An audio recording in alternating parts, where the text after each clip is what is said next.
to an end, and that in the access talks with Simon Case, Simon Case was informed that the Prime Minister was minded to make a political appointment in the role of ambassador.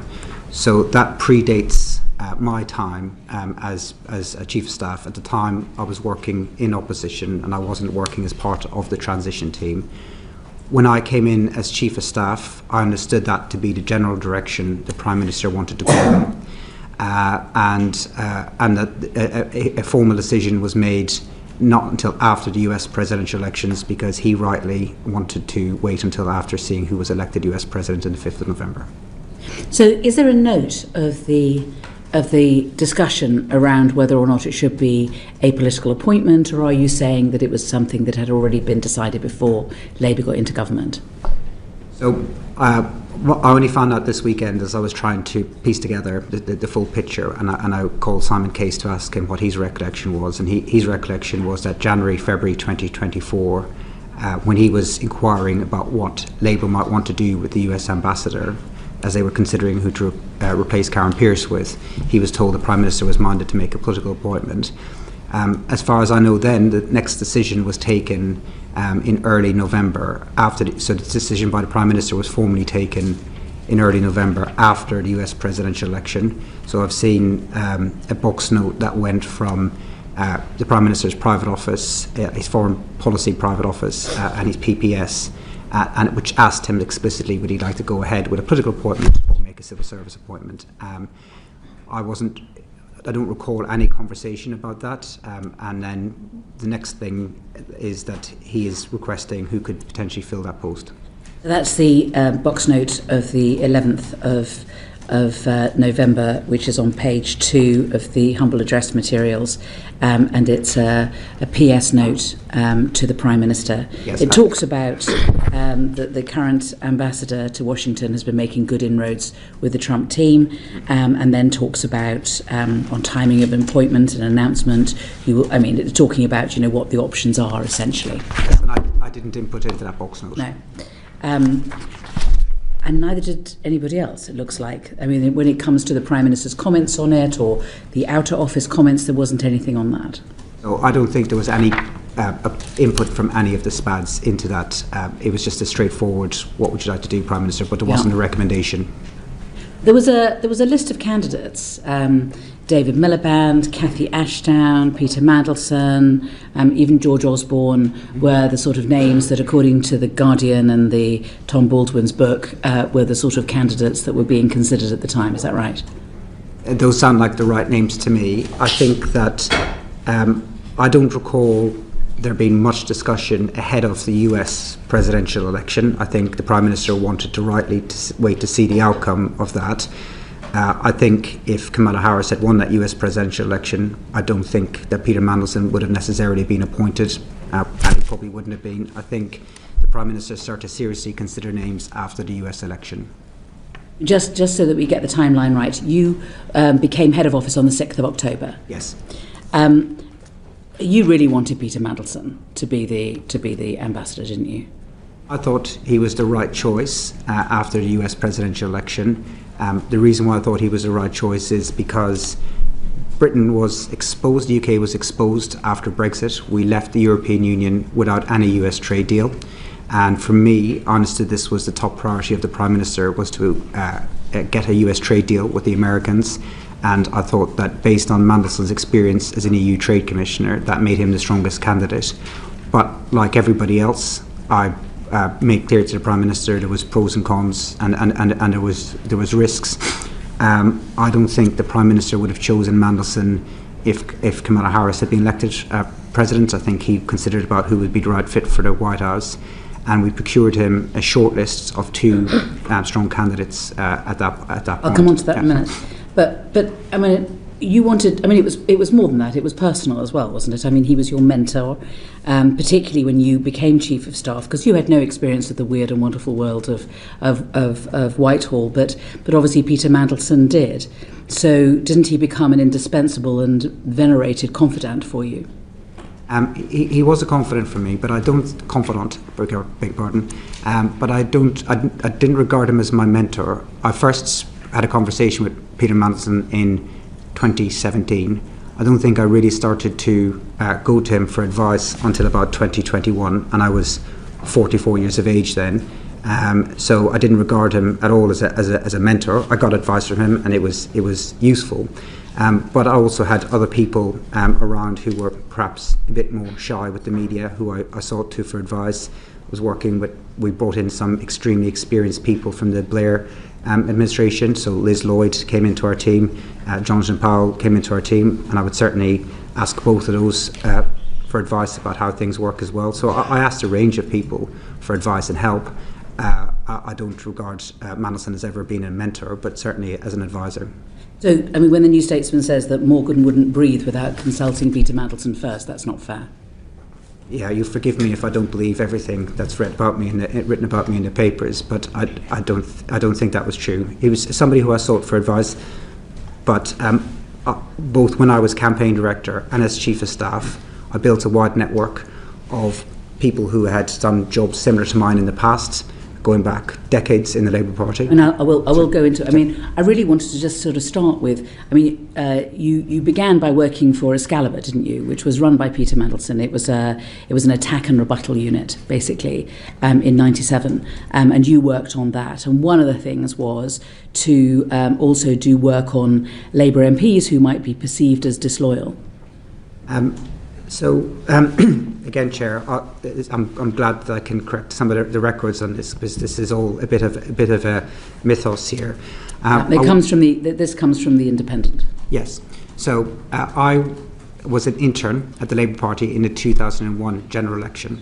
I was an intern. I was assigned to the attack and rebuttal team. So you didn't work in '97 for Excalibur? No, I didn't. So 2001 was your first time. Yes, that's right. Okay. And my job. And I hate to dispel the myth to maybe some people from different political parties about what Excalibur was, but all I did was glue bits of newspaper to A4 paper and scan it into a machine. Mm-hmm. It was. We've all done it. Literally, that was as sophisticated as my job got. The team wasn't run by Mandelson. The team was run by Spencer Livermore, right. And it included lots of future Labour politicians and SPADs. I never met or spoke to Mandelson in that election, and I didn't even report into who is now Lord Livermore. It was much more junior people that I reported into. And then what I wanted to ask you about was about the accounts in the I paper on the 4th of February 26 that Mandelson was helping to vet candidates, that he was given access to a secret Google spreadsheet of potential candidates, and that there was an off-the-books exercise.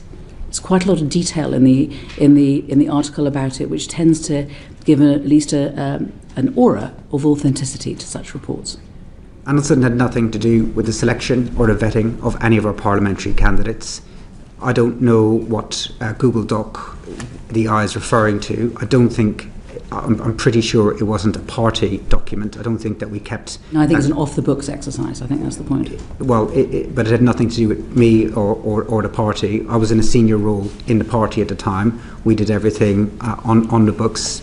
There might have been other people compiling their own lists, but his role had no official impact on the selection of our candidates. Our vetting was done by a team inside HQ, and it was all to do with... it wasn't to do with political vetting, it was to do with inappropriate things they might have said or done prior to becoming candidates. And it was an NEC process to determine the suitability of potential parliamentary candidates. But Mandelson was not involved in the selection of our candidates. And there was a strategy document called Labour for the Country, which was written, I believe, after the Hartlepool by-election defeat. And is it right that Peter Mandelson had a big input into that? I mean, it's your document, but that he was involved in that too.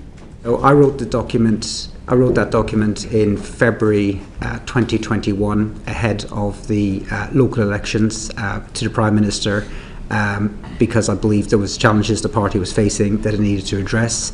And I think Hartlepool showed the scale of the political challenge we had if we wanted to win the next general election. And I certainly asked Mandelson for input into that document, but it was my document. The argument was mine. But I also sent it to half the shadow cabinet. I also sent it to other colleagues. All the senior staff, or most of the senior staff in Lotto at the time, I sent it to, and a document like that where I'm trying to gather my own thoughts, I might send it to 10, 15 people to say, can you give me a view? People from all across the party. But like I said earlier about Mandelson, most of the people who I would go to for advice were much shyer with the media. So you could quite easily put 15 contributors towards a document like that. But it was my document, and it was my argument that I wanted to make to the leader of the party at the time about the direction I thought we needed to take. After Angela Rayner resigned, and when there was the reshuffle on the 5th of September 2025, it's claimed that Peter Mandelson masterminded the reshuffle. In fact, there's a quote, this is not normal. He was US ambassador. Why was he masterminding the reshuffle? This is reported in the Daily Mail. Patrick Maguire says that on the day of the reshuffle, Peter Mandelson was in number 10 and wouldn't leave. And according to the New Statesman, just before his sacking, Mandelson had been in number 10 to advise on the first cabinet reshuffle. Again, I'm very pleased I get the chance to correct the record on this. Mandelson was in the Cabinet Office and then understood came into number 10 on the day of the reshuffle, but he was not involved in the reshuffle. The reshuffle was extremely challenging because it was a bad day for our party, for the government. We had just lost the Deputy Prime Minister, and we needed to reorganise the government at pace, and the Prime Minister wanted to go ahead and do that. The text messages from Mandelson to me on the day, I believe, will be made available at a humble address. I can't remember precisely what he said, but he texted me his thoughts, and I have to say, on a reshuffle day, I get texted a lot of thoughts from a lot of people. The people who I would respond to and get back to would be cabinet members or other senior staff to ask them their views. I did not respond to any of Mandelson's texts. The text messages set out ideas of people that he thought should be in particular positions. None of his suggestions actually came out to be the case, so his ideas were not followed up. I don't mind getting ideas, but I didn't have a conversation with him about his ideas. He asked me to see me. I don't think I actually bumped into him. I may have done, but I definitely didn't discuss the reshuffle with him. The only text back from me to him is at the end of the day, where I said, look, I thought we did well considering the circumstances today, but I did not take him up on his offers of advice, and I did not act on any of the advice that he gave, and I did not ask him his views on any ministerial appointments. And so are any of your text messages to Peter Mandelson, or not, going to be available in the humble address? Yes. And why is he texting you if you're both at number 10 on the same day? Because he's not in the room. And you didn't bump into him? I might have bumped into him. I don't recall, but I certainly didn't ask him his views. And at the point that he texted me, so the way, and this was my only government reshuffle, there is a big gap between the Prime Minister taking a decision and then the media hearing about it, because we go through a number of processes, especially we have to go to the palace before it's announced publicly to ask the King's permission. So by the time we get to the afternoon, all of the work is done and you're making phone calls, and where the staff move on to is the next day. People text me. I don't like, and they're entitled to do so. I mean, it will be backbench MPs, it'll be ministers, staff members, ex-staff members, journalists, and they will all text me their ideas. Everyone has an idea of how to make. This is the American. This is the ambassador to the United States of America. He's in number 10 on the day of a reshuffle. I mean, it does look odd. At the very least, will you accept that? It wasn't a planned reshuffle. If we had all hoped the day before that the former Deputy Prime Minister Angela Rayner would get cleared and that we wouldn't have had to do a reshuffle. That was our hope. Had Laurie Magnus gone another way, we wouldn't have had a reshuffle at all. So Mandelson wouldn't have been able to just arrive out of thin air. He happened to be in the Cabinet Office that day, and I don't know why he walked into number 10, but in the room which we were organising the reshuffle, there was the Prime Minister, There was the Chief Whip, I think, came in once he had been appointed new, or maybe he was there the next day, and then there was a handful of his senior staff. Mandelson was not in the room. The Prime Minister did not seek his advice, but as Chief of Staff, on a reshuffle day, and it was true in opposition, I get a lot of text messages from people, and most of them I don't even read. I'll pay attention to the ones I get from cabinet members or from senior staff with their ideas, and most of the rest of them I just filter out, and at the end of the day I go back to them and say thanks for your input. I don't know why he did it, but people do it. All right, well, let's go back to the appointment of him as ambassador. So there were a number of problems before he could become ambassador to the United States. I mean, the first being that he wanted to be Chancellor of Oxford and ambassador at the same time. So, I mean, he said on a podcast, the Times pod on the 12th of the 11th, 24, that he thought that he could do both jobs. Now, is it right that you asked for official advice on whether or not the role of ambassador to the United States could be part-time? I don't recall, but I don't recall that I asked if it could be part-time. So I'm relying in particular on an article in The Observer on the 4th of February 26. Morgan McSweeney sought official advice over whether Peter Mandelson, who resigned from the Lords this week in disgrace, could be the UK ambassador to the US and Chancellor of the University of Oxford at the same time, sources have claimed. I don't have any recollection of it. And officials had to explain that being His Majesty's ambassador in Washington was a full-time job in Washington. So I do remember thinking that at the time, that it was a full-time job. I understood that. So, like I said, at the time that he was doing that, I think that had Kamala Harris won the US presidential elections, I don't think he would have got the job. He was certainly lobbying for the job. He did, but I think that Oxford University shows he was also hedging, because he didn't know whether he was going to get it or didn't think he was going to get it. So he was also looking at other opportunities. He did say to me when he was saying to me that he was interested in the job, that he was also going for Oxford University. And my view to him was these are incompatible. I don't see how you could do both. So if you're telling him that it's incompatible, then you wouldn't be asking for official advice on whether he could do it part-time? I don't think I would have, but I can't say for certain if I... Why wouldn't you remember something like that? I mean, it is pretty interesting. I can't remember doing so. So I think you're right. I'd remember it if I would have, but I can't remember ever doing so. Okay. I mean, one of the other problems was that Keir didn't like him.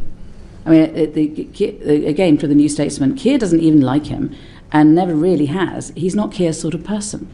And the Foreign Office definitely didn't like him, as far as we can tell. And then, of course, there's all the red flags. So all of these things are problems, getting in the way of Peter Mandelson becoming ambassador. But you still wanted him to be ambassador, right?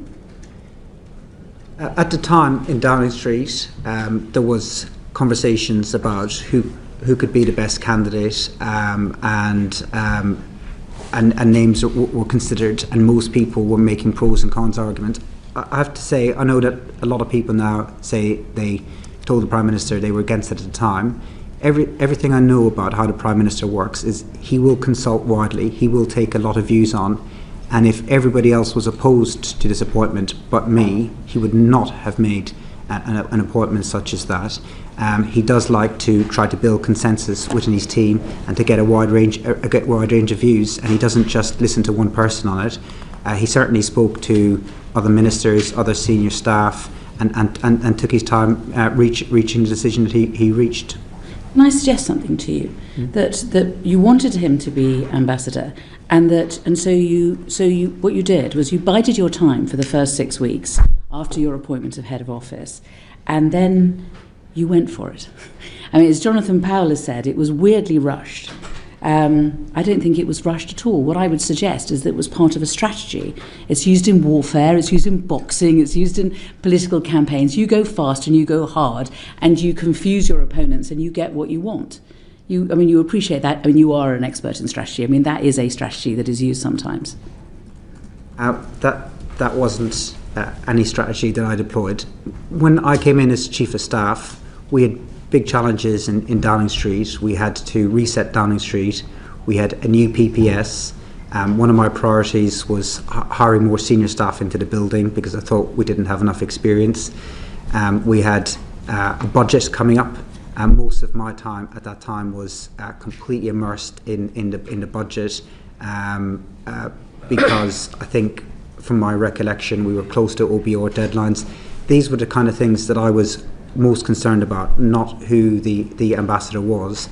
When there wasn't detailed discussions that I remember ahead of the election because we were waiting to see who was going to be elected. So Trump is elected on the 5th of November. Yeah. And what I would suggest is that on the 27th of November, when Mandelson has not been elected as Chancellor for Oxford, it was at that point that matters began.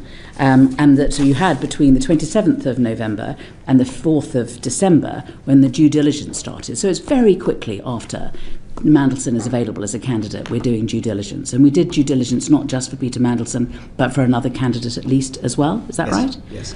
And then we've got in between the 4th of December of due diligence being done and the 11th of December. And on the 11th of December, according to one of the box notes that we've seen, Mandelson's now the leading candidate. So what happened between the 4th of December and the 11th of December for Mandelson to become the lead candidate? What happened in early December? So I would disagree a little bit with the sequence of events. Before a consideration was given to who should be the political appointment, the first thing that had to happen was the Prime Minister himself had to decide, did he want a political appointment or did he want to go ahead with a civil service appointment. I didn't write into that box note. I think neither did the Prime Minister. Well, I can't speak for what he wrote and didn't wrote. I can speak. You're in charge of his office. There's no note at any stage of, as far as we understand it, unless something, we're about to get something, of the Prime Minister making a decision that he wanted to have a political appointment. There's no note of that, or the thought process in relation to that. And then there's no note, oh, actually, I've now thought about it, I want Peter Mandelson. There's no note from the Prime Minister on that either. So if I take each one of these decisions separately, the first decision he had to make was, did he want a political appointment or not? And I didn't write into that note that I thought that there should be a political appointment. He would have made his decision, and he would have told his PPS what he wanted to do, and then his PPS said, now we need to procure candidates. So he could have gone in a different direction at that point, and that would have been the end of it, and we'd have gone ahead with appointing a civil servant as ambassador. So he could have gone in a different direction. I didn't have any strong disagreements with anyone in number 10 that I can recall. Like everyone else, I could see there was pros and cons in the appointment, and I worried that it would go wrong. So I didn't try to push anything through. We procured two strong candidates for him. One was Mandelson, and the other was George Osborne, the former Chancellor of the Exchequer, who I'd met as part of it. And my view was that we had, and I said to the Prime Minister, you have two appointable candidates. Others agreed that there was two appointable candidates. I can't recall anyone saying that Mandelson was not appointable. So what happened in early December was that you went to the United States, and you went with Jonathan Powell. And as far as I understand it, when you were in the United States, you were given a clear message from the Trump team that actually they weren't keen on Peter Mandelson and that they wanted to have Karen Pierce hanging on. So, did you tell the Prime Minister that? And is there a note of you telling the Prime Minister that? So it's half right. So this is Politico, the 20th of the 3rd, 26th. They didn't talk to me about Mandelson. They made clear that Karen Pierce was doing a wonderful job, and that they would be content with her remaining in post. But I did, as part of the process, talk to Foreign Office officials that I knew, who also approached me directly as well. I spoke to people that I knew in the US system, and I got a wide range of views, and quite a lot of views were coming back in support of Mandelson as a candidate. as I said, if the Prime Minister was hearing overwhelmingly against Mandelson, he might have made another decision. But he was getting a lot of views at the time. He was listening to people. He does listen to his senior staff. He does listen to his ministers before we reach a decision. So I think if it was just me arguing for it, I don't think he'd have made that appointment. So we've got that, and we've also, of course, got all the stuff that's come out of the due diligence. And on the box note that I've been referring to on the 11th of the 12th, it says, Chief of Staff has discussed candidates with you, with the lead candidate being Peter Mandelson. So here he is, he's now lead candidate. So how did you manage to persuade the Prime Minister that he should be the lead candidate, given what you'd heard in America and given what was in the due diligence? So what I'd heard in America is mixed views. There were some people I spoke to there that you've told us that said that Mandelson was a strong candidate. My view is that he was the lead candidate because of his experience as an EU Trade Commissioner and the political skills that I thought he could bring to the table. No, because it's not your opinion that's important. It's the Chief of Staff has discussed candidates with you, with the lead candidate being Peter Mandelson. I mean, it is supposed to be the Prime Minister's decision, not your decision. Yes. It's the Prime Minister's decision. And the Chief of Staff has discussed Peter's relationship with Jeffrey Epstein, which we will go through with you, but your Director of Communications is satisfied with his responses to questions about contact. Do you think it's appropriate, when doing due diligence, for you as a friend of Peter Mandelson to speak to the Prime Minister, and for his responses to be measured by another friend of Peter Mandelson, Matthew Doyle? And for that information to be put before the Prime Minister as a basis upon which they can make a decision? So I agree, and I think that when I look back on it, I certainly think it would have been much better if I'd asked Pet to ask those follow-up questions. I guess my thinking at the time was I'd put follow-up questions to him in writing, and that if a senior member of staff did that he would feel more obligated to give the truth and the full truth. I didn't feel that I got that back from him. But it wasn't my decision, it was the Prime Minister's decision, and he saw the DV as part of that decision. And so between the 11th of December, when Mandelson's the lead candidate, and writing to the King and telling the King that, advising the King that this should be the candidate, what happens? Is there a decision made at that point that Peter Mandelson should be the ambassador? And where is the note to show that the decision was made and how the decision was made? So I tried to get the times as best as I possibly could and dates, but you have to forgive me a bit because I don't have access to my number 10 diary or the Prime Minister's diary. So if I make a mistake, it's not intentional. No, it's fine. So I'll try to give you as best as I can. So I think three things worth saying.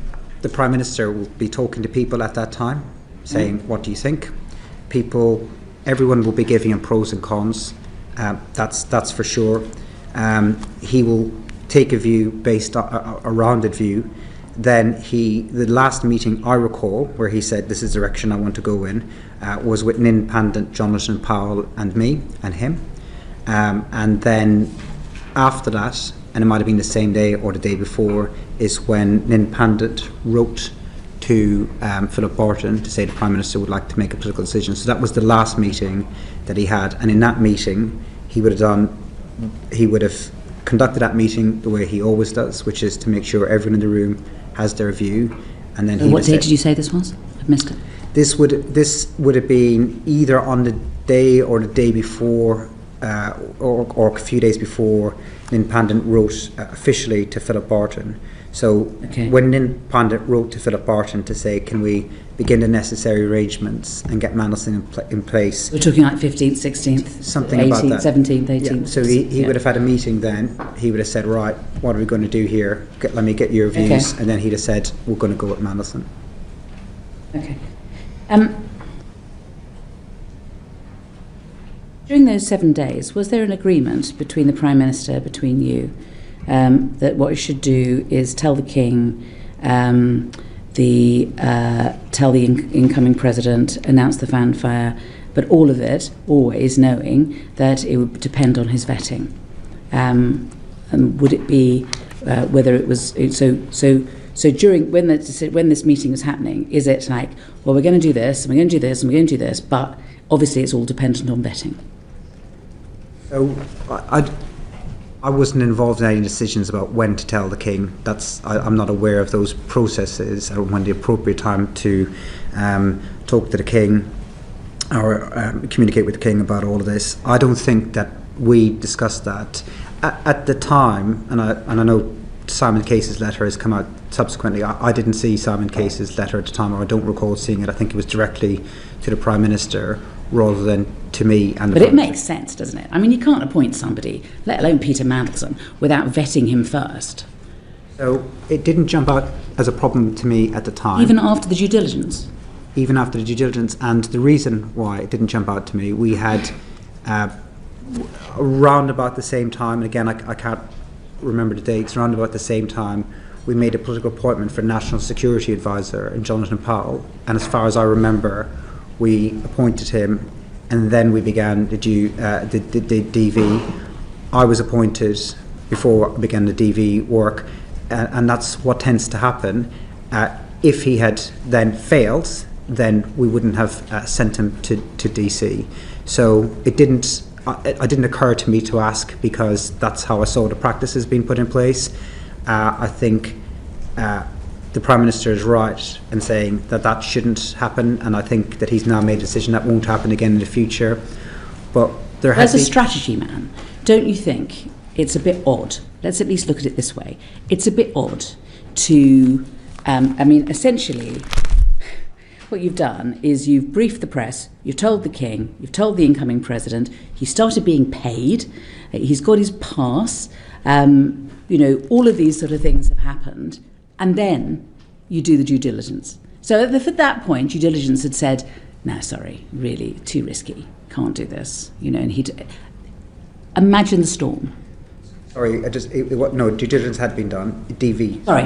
DV. You're absolutely right. You're absolutely right. So yeah, it would have been very embarrassing for us. But can I just play an alternative kind of scenario? So at the time, it didn't jump out to me as a problem. We appointed, as I said, I got appointed before I completed all my necessary work.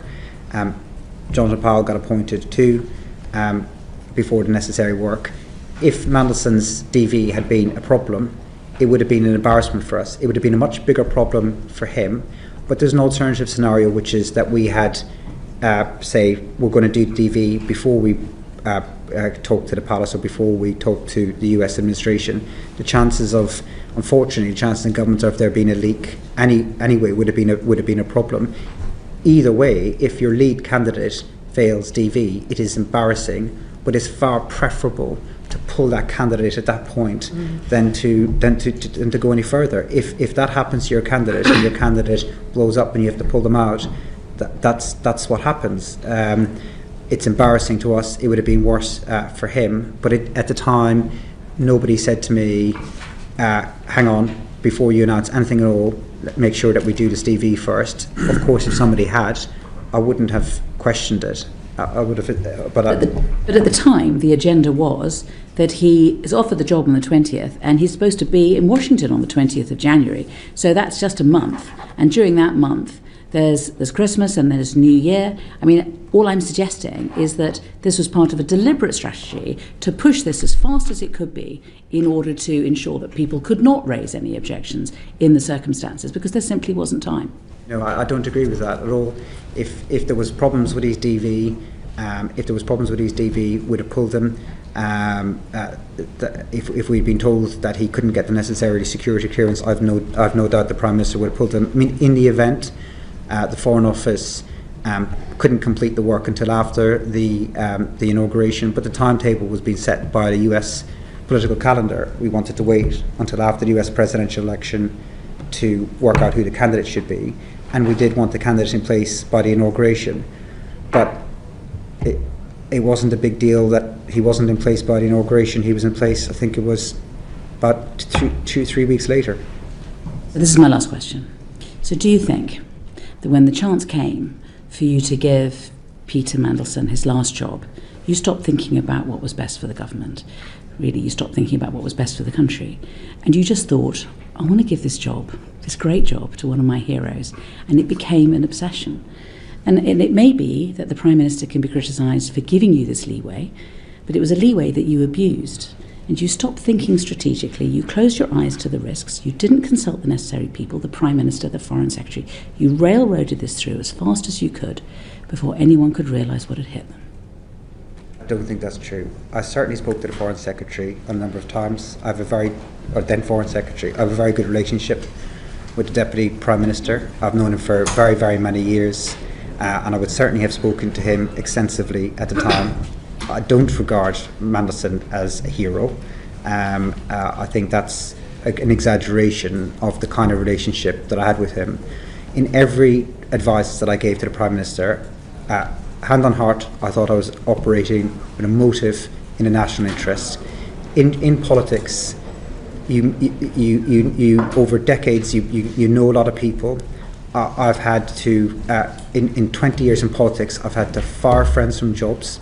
I've had to turn people down who were desperate for jobs, who were closer friends of mine than Mandelson, who really wanted jobs in Number 10, or people who thought they were going to be ministers, because I've always tried to operate in national interest. The amount of times I've had friends come in, see me, or phone me who were really angry at me because they didn't get the job that they wanted to get. That's what politics is. You have to try and always operate in a national interest. Of course, you know people, and then you make judgments that in this case turned out to be wrong, incorrectly. I completely accept that, but it was this was not some hero I was trying to get a job for. I thought that his skills as an EU Commissioner would help us to get the trade deal that I think the country needed, because we were very, very exposed after Brexit, and getting that trade deal right was very important. I thought he had the skills to do it. I made the wrong judgment. I completely accept that, but my motive was always in the national interest. Afri, you want to do a follow-up, and then I'm going to Sir John. Is that right? I had a few follow-ups. Oh, well, I'll go to Sir John first, and then I'll go to you, if that's all right. Thank you, Chair. Can I just be clear? The Prime Minister had decided that he wished to make a political appointment. Was it you who first said, Prime Minister, I've got the perfect candidate, Peter Mandelson? I think the first person who put Mandelson's name forward was Mandelson. Directly to the Prime Minister, I want the job? Or I think he talked, I don't know if he spoke to him. I think he talked to a lot of people, making it clear that he was interested in the job, including, I'm sure, possibly even members of the press. But yeah, that's where that came from. I don't remember the Prime Minister asking me a view prior to the US election. I think, but I can't remember, but I think he was keeping his cards close to his chest, waiting to see the outcome of that election. And I think there would have been, for a Labour administration, a broader range of candidates available to him had the Democrats won that election. You've set out why you think he was well qualified to do the job, but you've also known him for a very long time, and you will also be fully aware of the fact that he had twice had to resign from the cabinet, that he had business interests with China, that he had a close friendship with Jeffrey Epstein, and also that he was friends with Oleg Deripaska, who was a confidant of Vladimir Putin. Despite all those things, you still thought he was the right person for the job? Well, to take each one of those in turn, he, after his last resignation, he had rebuilt a reasonable reputation for himself. He had gone as an EU Commissioner, and as far as I was aware at the time of his appointment, and I don't know what will subsequently come of their own investigations, but he had a good reputation. He was seen to have done a good job as EU Commissioner. Then he came back into British politics and served as a very senior member of Gordon Brown's premiership, Gordon Brown's government, and again at the time was well regarded as a senior minister in that department. So he had done these two big political jobs long after his last resignation. It's why I think that a lot of the media and a lot of other politicians at the time thought that this was the right appointment for the country. The nature of the relationship that I understood he had with Epstein was not a close friendship. How I understood it at the time was a passing acquaintance that he regretted having, and that he apologised for. What has emerged since then was way, way, way worse than I had expected at the time. And it was when I saw the pictures, when I saw the Bloomberg questions in September 2025, I have to say it was like a knife through my soul. I did not expect that level of connection that he was talking about there. As for the other issues that you're raising, I thought business interests would be dealt with in the Foreign Office, so people look at things like conflict of interests.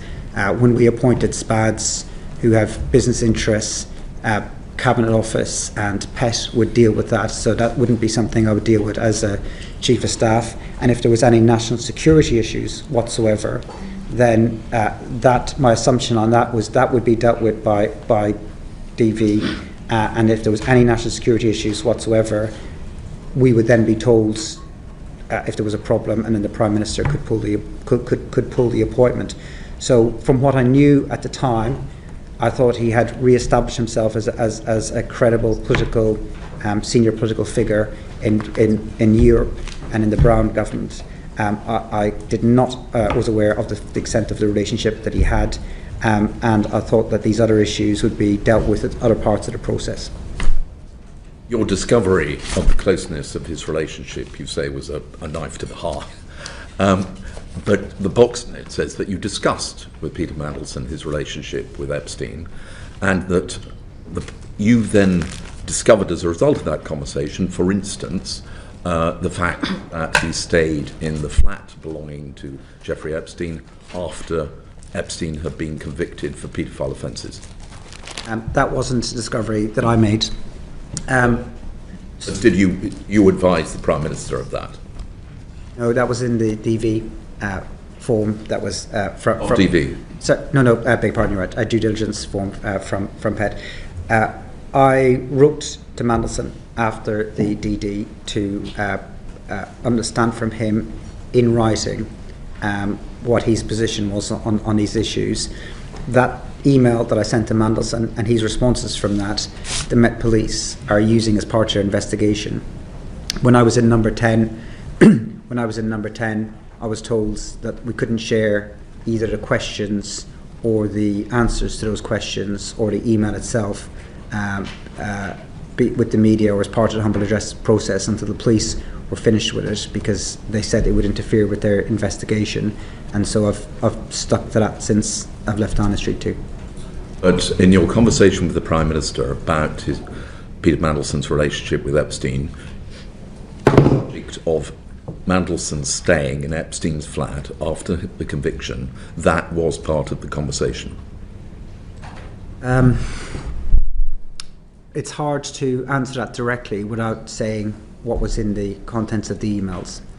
But my understanding at the time, I could maybe say about what my understanding was from hearing him talk about it and listening to his friends. My understanding at the time was that his relationship was a passing acquaintance that he knew through somebody else, that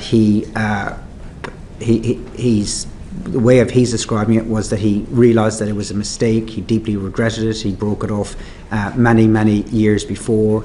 He wasn't advocating for the guy or defending the guy in any way, and you take all of these things into consideration. What then emerged as the relationship in September last year was not the relationship that I was led to understand. It was very, very, very different.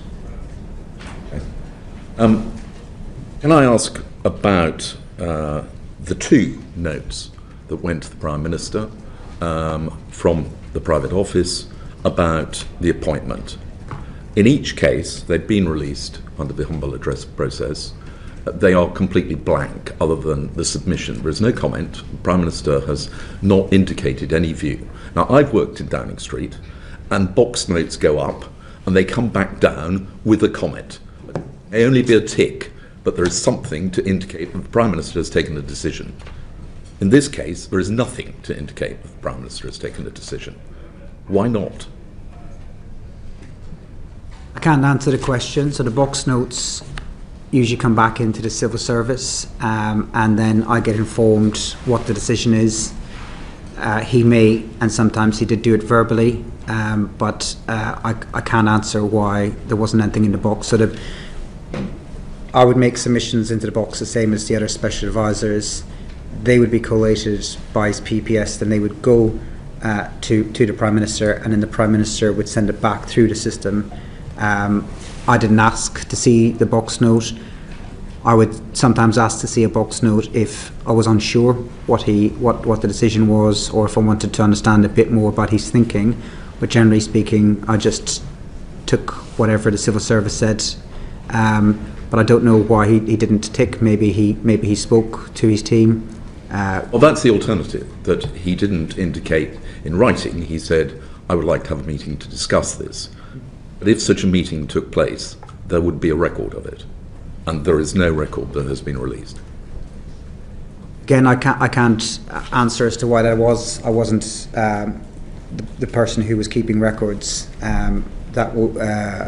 But in terms of his decisions, I would always make sure, in any decision, including any of this, that the PPS would always be present to be able to give reviews and to make sure decisions were properly recorded.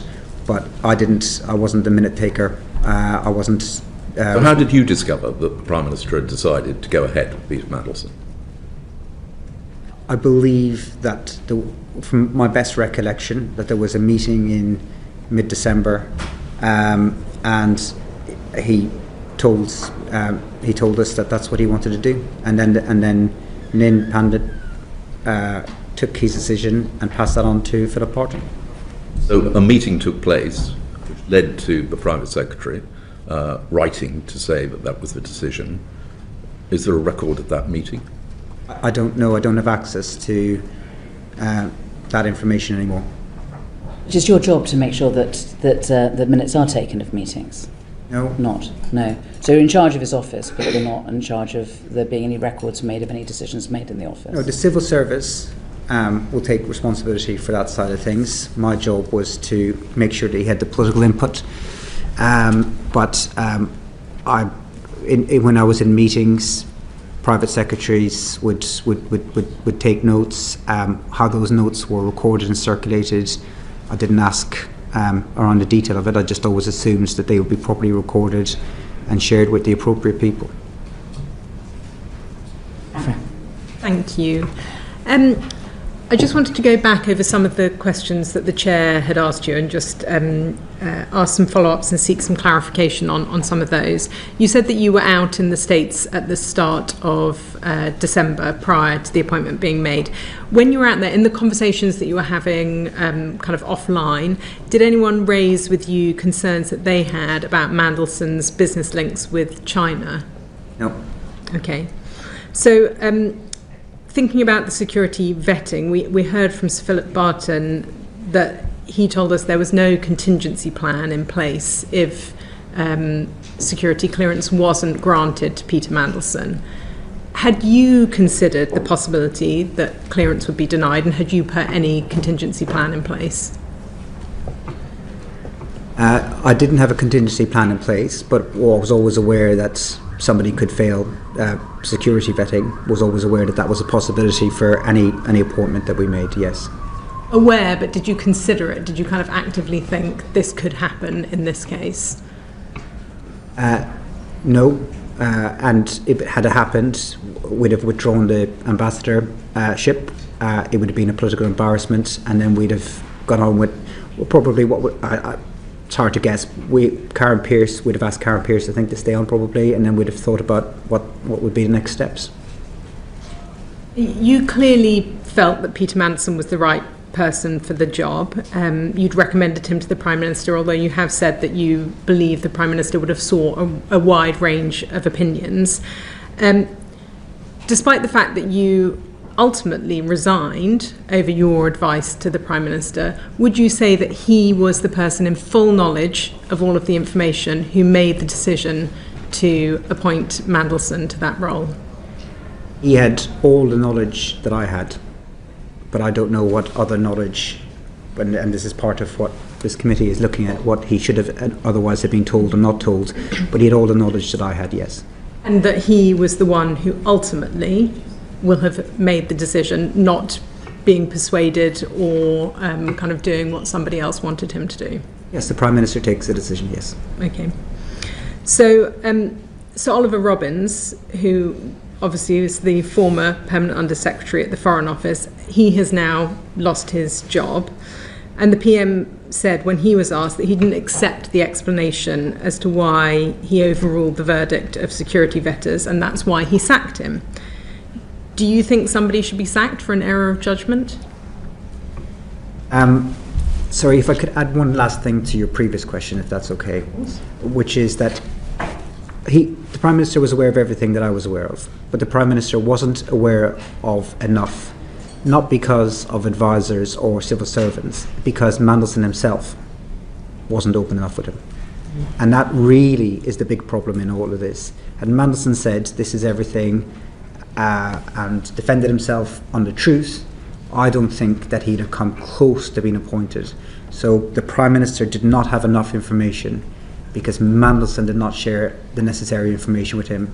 He had ample opportunity to do so and did not, and that is where, above all else, that is where this was let down. If he had been honest, like any other person, and the thing that I always thought about Mandelson was I thought he cared about his party and he loved his country. So I banked that he would at least be honest with his Prime Minister in such a post, and I think that's where really it was let down. So I don't think that the Prime Minister had all the necessary information to make the decision.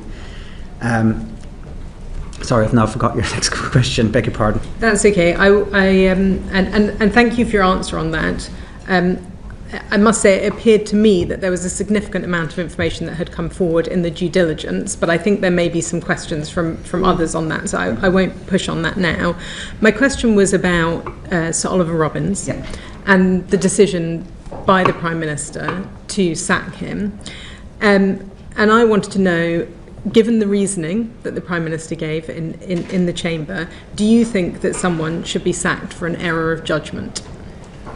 I can't really comment on what happened with Oliver Robbins. Sir Ollie, I'd left Downing Street at the time, but I know how the Prime Minister works, and I think whatever decision he takes, he will always have been weighing up everything, including listening to people. But I can't really comment on that decision because I left Downing Street at the time. So you think that he will have sought sufficient information that he wouldn't have needed to carry out a fuller investigation, but perhaps suspending him rather than immediately sacking him from the job? I can't say what he did and didn't do because it was after my time in Downing Street, so I'm not privy to any of this information. But how the Prime Minister works, yes, I think he'd have got the necessary information before reaching a conclusion. And I just wanted to check, because you talked about the process that Jonathan Powell had gone through, as far as you understood, in terms of going through developed vetting before he took up the political appointment of being National Security Advisor. But I understand prior to that he was already a special envoy for the British Indian Ocean Territory. Would he not have had developed vetting in that role? I don't know. Okay. And just wanted to ask you a couple of final questions in relation to Matthew Doyle. We heard from Sir Oliver Robbins that the Prime Minister had inquired, as I'm sure you're aware, about a diplomatic role for Matthew Doyle. Why do you think that the Prime Minister didn't want David Lammy, who was the Foreign Secretary at the time, to be told about that request and those inquiries? So it was what was happening at the time was it was clear that Matthew Doyle's time in government was coming to an end, and the Prime Minister wanted me as part of that to discuss with Matthew Doyle next steps, because these are difficult conversations, and the Prime Minister wanted me to convey to him that if he had wanted to stay in government, that he should consider doing so because he had extensive experience in government.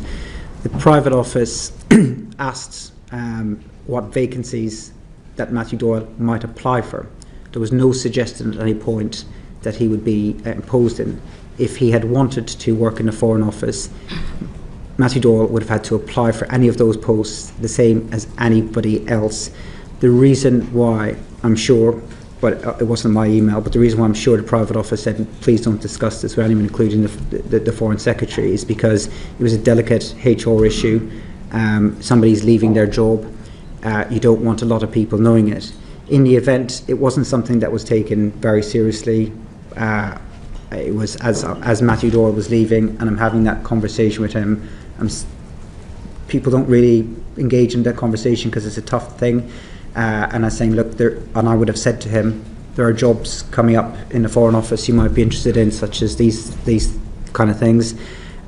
But he didn't actually engage in that. He didn't seek to apply in any of that. He said he wasn't interested in any of that. He was in the senior job as Director of Communications. My understanding at the time was that it wasn't unprecedented for SPADs to apply for and get foreign policy jobs, such as Ed Llewellyn under the previous Conservative government, but it wasn't something that we talked about a great deal. He didn't apply for any jobs, but for reassurance, he would have had to apply the same as anyone else. And had he said he wanted to apply, absolutely at that point the Foreign Secretary would have been involved in that conversation. But the reason why the private office didn't want it shared around was because it was a sensitive issue for exiting somebody from their job. If your answer is that he would have to apply in answer to an advert, like anyone else, like Equal Opportunities Policy says, then why does anybody need to ring anybody else up? Well, because the Prime Minister wanted to say to Matthew Doyle, look, you've done a good job, but we have to change the direction that we're going in comms. There's other jobs coming up. It was more about a kind of softer landing. There was no suggestion in any conversation that anyone had with me that there was a desire to impose him into any job. All I said to him when he was leaving was, look, there's these jobs coming up, would you be interested in them? But he wasn't. So that was the end of the conversation. And the only reason to keep the circle of people knowing limited was because it was a HR issue, and we just don't want to have those wider discussions. We want to have those discussions with as few people as possible. But I don't think this was a big conversation with anyone. I think it was all the Prime Minister saying, look, can you have this with him? Well, he wanted to. I mean, they are difficult conversations. He wanted Matthew Doyle to be able to land on his feet somewhere, and he wanted to encourage him to apply for the next thing. And then part of that is telling to people, look, there is time to move on, but there are other opportunities out there. So, I mean, you say it wasn't a big conversation, but obviously it went to the head of the diplomatic service, so that's quite a senior conversation to be having. In your answer, you say that you believe it was not told to David Lammy, the Foreign Secretary at the time, because it was a sensitive HR issue. Are you aware of any other discussions between Number 10 and the Foreign Office, the Permanent Under-Secretary, whether it was Sir Oliver Robbins or Sir Philip Barton, in which the Prime Minister on Number 10 asked for the Foreign Secretary not to be involved in the discussion? No. And would you say, how involved would you say that the Foreign Secretary was at the time in that decision to appoint Mandelson as the ambassador? He certainly would have had several conversations with the Prime Minister. I had conversations with him. I don't know who else he had conversations with. He was fine about it, wasn't he? Nobody was fine about it. Everyone could see that there was risks, and like everybody else, he would have flagged that there are risks. And I don't want to share with the committee what conclusions people came to, because I think it's for other people to say.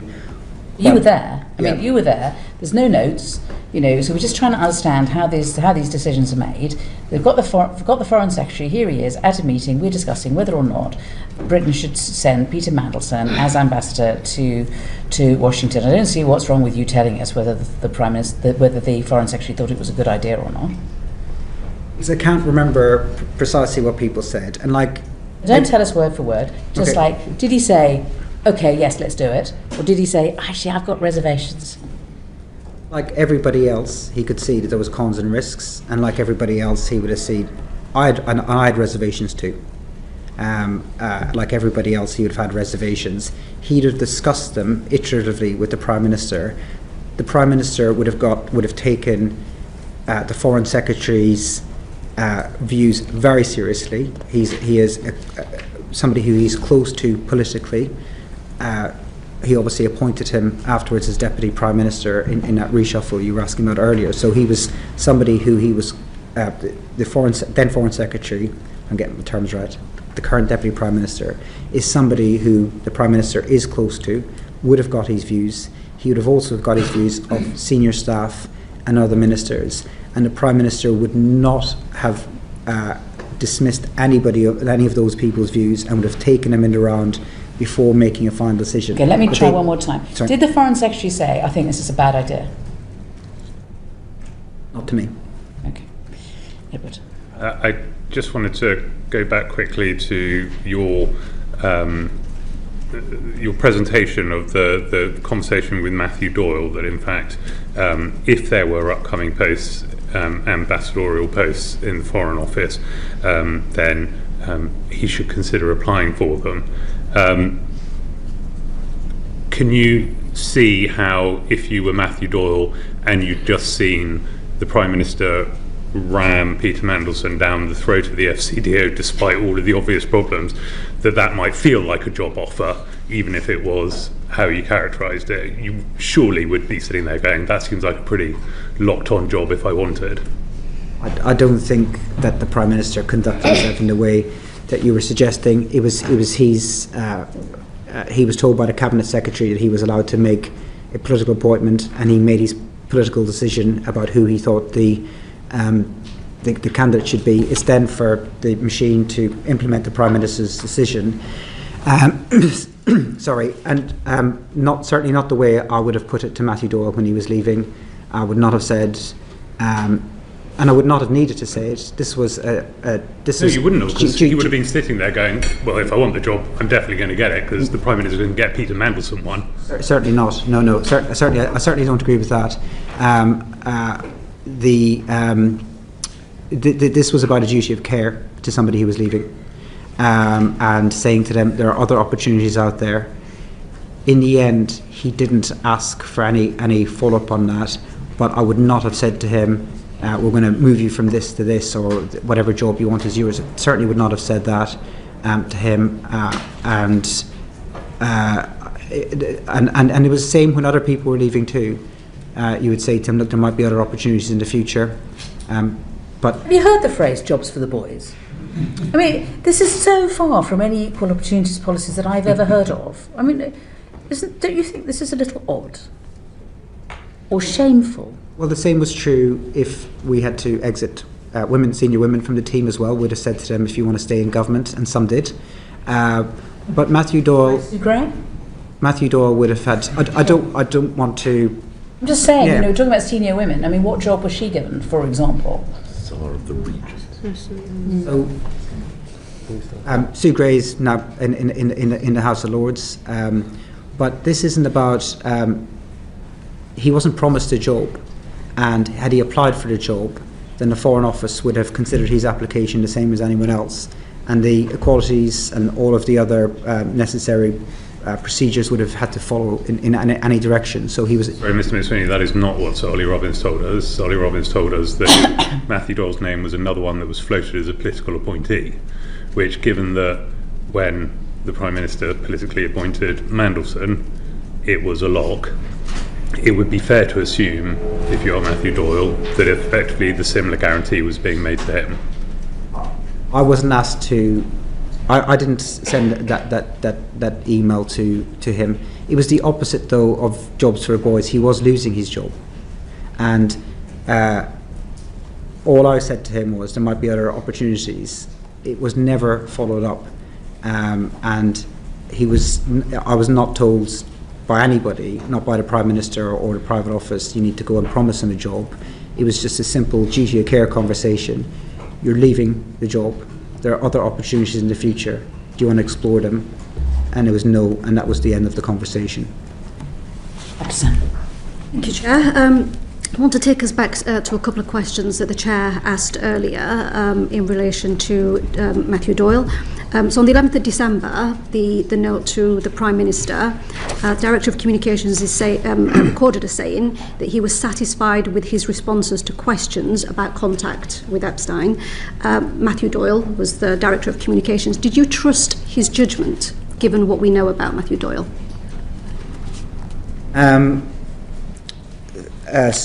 Trust his judgment, given what we know, beg your pardon. Do you trust Matthew Doyle's judgment in relation to that particular, that he was satisfied with his responses to questions in relation to his contact, Mandelson's contact with Epstein? So Matthew Doyle submitted his view into the Prime Minister, and it would be for the Prime Minister to decide whether he took that view on board or decided not to take the view on board. In terms of what I did, was I gave the answers, ran through the answers with the Prime Minister, but I didn't put a lot of weight on my own judgment on what Matthew Doyle thought at the time. Okay, so there was a fact-finding call between the General Counsel to the Prime Minister and Matthew Doyle, where he's reflecting back on some of the conversations there. It's noted there that Lord Mandelson is a personal friend of Matthew Doyle, and that he had a number of conversations with yourself, many of which were one-to-one, and there was quite a lot of back and forth, which resulted in 3 specific questions. What were those 3 specific questions? So they were all questions that came from wanting clarification around the due diligence report, and on the point of who should have been asking him those questions. It's my view now that we should have asked PET to ask those questions. What were the themes of those 3 questions? So they were questions in relation to the due diligence reports, but they are questions that the police have now got that email, and so does the government, and so does Number 10. But they've asked for, at the time I was in Number 10, I was told that the police did not want these questions or their answers released.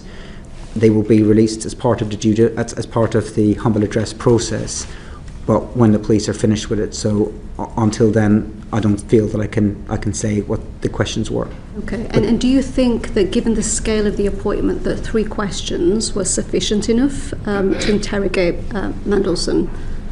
I think if somebody is being honest with you, then the questions would have been sufficient. If somebody's hiding, then whether you ask 3 or 5, if they're deliberately hiding something, or however many questions it might have been, then I'm not sure you got to the bottom of it. For purposes of appearances, and public appearances are important in this, I wish and I regret that I didn't ask PET to carry out those questions, but I'm not sure that they'd have got better answers given how he was choosing to answer these questions. I'm not sure they'd have got better answers at all. However, my hope at the time, was that, my thinking at the time at least, was that I'll ask him these questions and he should answer them honestly. If he doesn't answer them honestly, I don't have investigatory powers, and neither would PET. But there was 2 other mechanisms that I thought might catch a problem. One was he had been such a public figure for so long and had media scrutiny, actually worked for the media, that if there was anything where he had said something to me that the media later uncovered, then there would be gaps. I also thought that DV would expose if there was any further risks, so I thought those were the other next steps where there was some safeguards in place. But if somebody isn't fully truthful about the questions they answer, then if there was been a different person asking it, or if they'd asked more questions, I'm not sure. It's hard to tell. We don't know. But with hindsight, I wish that I'd asked PET to ask those questions. Okay, did you put those questions in writing? Yeah. Is your evidence that you put those questions in writing because you thought Mandelson was more obligated to tell the truth if he had to write it down? Yeah, and I had a record as well. So does that mean that you advised the Prime Minister that you didn't think that Mandelson had told you the full truth about Epstein? No, I didn't say that to him. What did you say? Or you say that the Prime Minister thought, well, if there's a serious problem, the DV will pick it up? No, I didn't say there's a serious problem. The DV will pick it up. No. No, but I mean, either you thought that Mandelson was lying to you about Epstein, and presumably you told the Prime Minister that, or you thought, well, or the Prime Minister thought, well, okay, he's lied, but let's make sure, but the DV will pick it up, so that'll cover us at that point. No, I thought he had told the truth. I thought if he had written to me and set it out the way he did, that he'd have told the truth. That was a mistake. Right, so he'd lied before and then he told the truth when he wrote it. I thought no. I didn't think he had lied. I thought he had told the truth, and I thought, and that was the basis of which I thought we were going ahead. But I also thought, if I was wrong, if he had been lying, I thought he told the truth, and that's why I thought we should proceed. But I thought if I was wrong, and he had been lying, that might be picked up at DV. And whatever he wrote, he essentially assured you that it was that any allegations about him staying at Epstein's house once Epstein was in jail was all fine. Again, I don't think I can share the contents of the emails and the questions and his answers, but when he wrote back to me, I assumed wrongly that he was telling me the truth. Okay, so going on to another fact-finding call, this time with Jonathan Powell. He's recorded as saying that he raised concerns directly with yourself in relation to the reputation of Mandelson. You responded back to him saying that the issues had been addressed. What issues had been addressed? I don't recall that conversation. Like everyone else, Jonathan Powell was saying that there was pros and cons, but I don't recall that conversation. So you don't recall any issues being addressed? No. Okay. So I'll take us now to areas of conflict of interest in the due diligence checklist. So you said earlier that nothing jumped out at the due diligence stage and that you weren't aware of the extent of the problem. Did you look at the due diligence checklist in detail that was provided? So things jumped out as a problem, but nothing jumped out as me a problem in the regards that we hadn't done the DV yet. So I assumed the DV process would happen following the Prime Minister's decision. It didn't jump out at me that it was public, that that's who the Prime Minister's preferred candidate was before we did the DV. On regards conflict of interests, my assumption was that would be picked up with the Foreign Office when he was being employed, because when we had SPADs appointed who had business interests, that would be picked up by the Cabinet Office and not dealt with at a political level. Okay, so in the due diligence checklist under professional financial relationships, it says that the retained role and interest in Global Counsel would have to cease, come to an end. Did you make sure that that took place, or at any point did you question that? I left all that to the Foreign Office because that's not my skill set or expertise. I wouldn't know how to even manage that. Okay, and then in relation to reputational risks, so again, earlier you referenced that nothing jumped out at the due diligence stage. Did you have the chance to read the 2019 report commissioned by JP Morgan? Sorry, just again, it did jump out at me this was a problem. What didn't jump out as a problem was that we had yet to do DV. So I can't recall reading it, no, but I recall thinking this is a problem and we need to ask some follow-up questions. Okay, so questions were asked in relation to the JP Morgan report, but not enough to cause serious concern. It wasn't the volume of questions. I don't think that was a problem. It was the nature of the answers and the lack of honesty. Have you read the emails between Mandelson and Epstein in the JP Morgan report? I can't recall reading them. Okay, I will reference some of them where Epstein says, was PT helpful? These are all in the public domain and were from 2019. Was PT helpful in relation to the intention to sell a government asset? Epstein emailing Mandelson saying, "I like to see my suggestions come to fruition." In 2010, Mandelson shares the guest list for an event he's speaking at in Shanghai. Another email from 2010, Mandelson emails about Russian businesses. Were none of these emails brought to your attention as a serious red flag? No. Okay. So if these were not part of the due diligence process, did the Prime Minister have any understanding of the depth of concern that was raised in the report, the JP Morgan report? So he read the due diligence file. I don't know precisely what his overall views on it were. Nobody thought to bring it to the Prime Minister as well, the content of the report? Other than what I think he saw, I'm not that I know. Think that was a failing of your role as the Chief of Staff to bring it to the Prime Minister? I think that I would have expected due diligence to produce all the content that was available out there, and not for me to run a parallel process to look for other due diligence. So I didn't add my own further investigation to it. It was all in the public domain, so this is everything that the general public would have known. So this was not serious enough to require you to, first of all, look into the evidence, and secondly, report it to the Prime Minister. I didn't carry out any further investigations, and I think, looking back on it, I think that the DD process was surprisingly inadequate to me. We had not... So when we came in to government, we had introduced adding DD to appointments of SPADs, special advisors, which wasn't there before. We started to use other SPADs to do it because the process, I think, wasn't good enough, generally speaking, and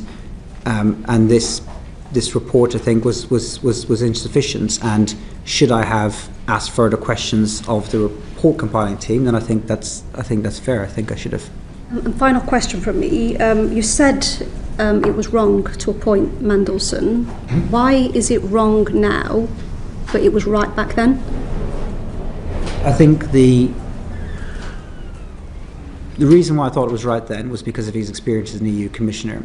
I think what came out in September last year with the Bloomberg emails, I think the pictures and later revelations from the Epstein files shows that the nature of the relationship that he had meant that he was unfit for the job.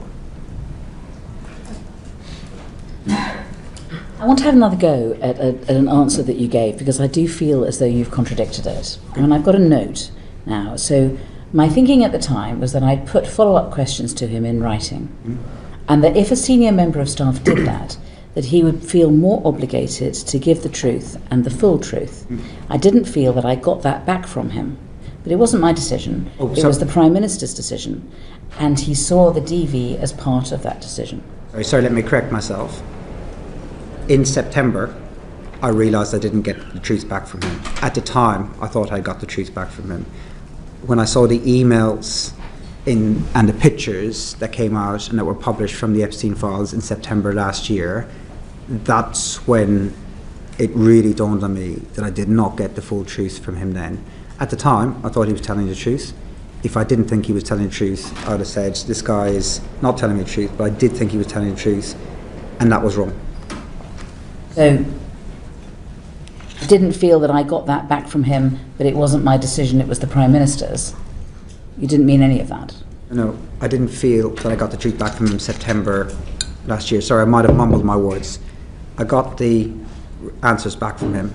I thought that he was telling the truth. When I gave that to the Prime Minister, I did so on the basis that Mandelson had answered truthfully. That was in January, or December, beg your pardon. And in September last year, it became clear to me that he hadn't told the truth. Thank you, Chair. Apologies if we're going over the same point here, but for the point of clarity, the due diligence report is produced by the Cabinet Office. You received that. Did the Prime Minister receive the full unredacted due diligence report, or did you summarise it or did you brief him orally? What did the Prime Minister receive? We received the full report. You received the full report. And did you discuss the contents of the report with him? Yes, I believe so, yeah. Okay. And during that conversation happened at a point at which he had read the report, or there's a difference between receiving the report and reading it, I guess? Yes, he would have read the report. He read all these papers. Okay. Did he raise any reservations with you during that discussion? I can't remember particularly which ones, if he did. You wrote some clarification emails to Peter Mandelson, received those replies. Did those responses go to the Prime Minister? Yes. And did you discuss those responses with him? Yes, we would have discussed those responses with him, and again, he would have considered them in the round. Okay. So did he express any reservations at that point about the appointment of Peter Mandelson? I can't remember what he said. You've talked about there being pros and cons to the appointment of Peter Mandelson. When you said you spoke to Jonathan Powell, you said that he raised pros and cons. When you spoke to David Lammy, he raised pros and cons.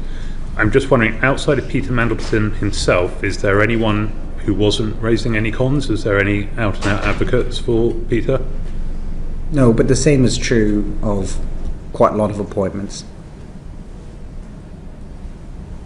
What, the People have cons. Okay. I guess I'm going back to what you said earlier, which is that the Prime Minister talks to lots of people before coming to the decision himself, but so far everyone you've listed seems to be on the fence as to whether or not Peter Mandelson was a good appointment or worth the risk. I'm just wondering how you get to the point where you've got two candidates, and this is not to speak to the appropriateness of George Osborne in any way, shape or form, but you've got two candidates, one of whom absolutely everyone you speak to says, well, it's a coin toss on that one. So how does that end up being the candidate? So what I haven't said is what each individual person conclusion they came to, in part because I don't remember precisely and I don't want to unfairly represent anyone else's views. Not only would people have said, I think there are pros and cons, but they'd have said, and this is what I think we should do. Mm-hmm. And the Prime Minister would have got a range of views. And he would have concluded based on the range of views which way he's going to go to. He would not have put up with people saying on the one hand and then on the other, so I'm going to sit on the fence. He'd have said, well, what's your view? What do you think we should do? And then he'd have got all those views and reached a decision. In the aftermath, I understand why people are mostly focusing on the cons data raised, but I can tell you that there is no way the Prime Minister would just accept one person's view as being pro a candidate if everyone else had been against it. I think even if it had been you. Even if it had been me, yeah, absolutely, yeah. The Prime Minister has his own mind. He reaches his own decisions.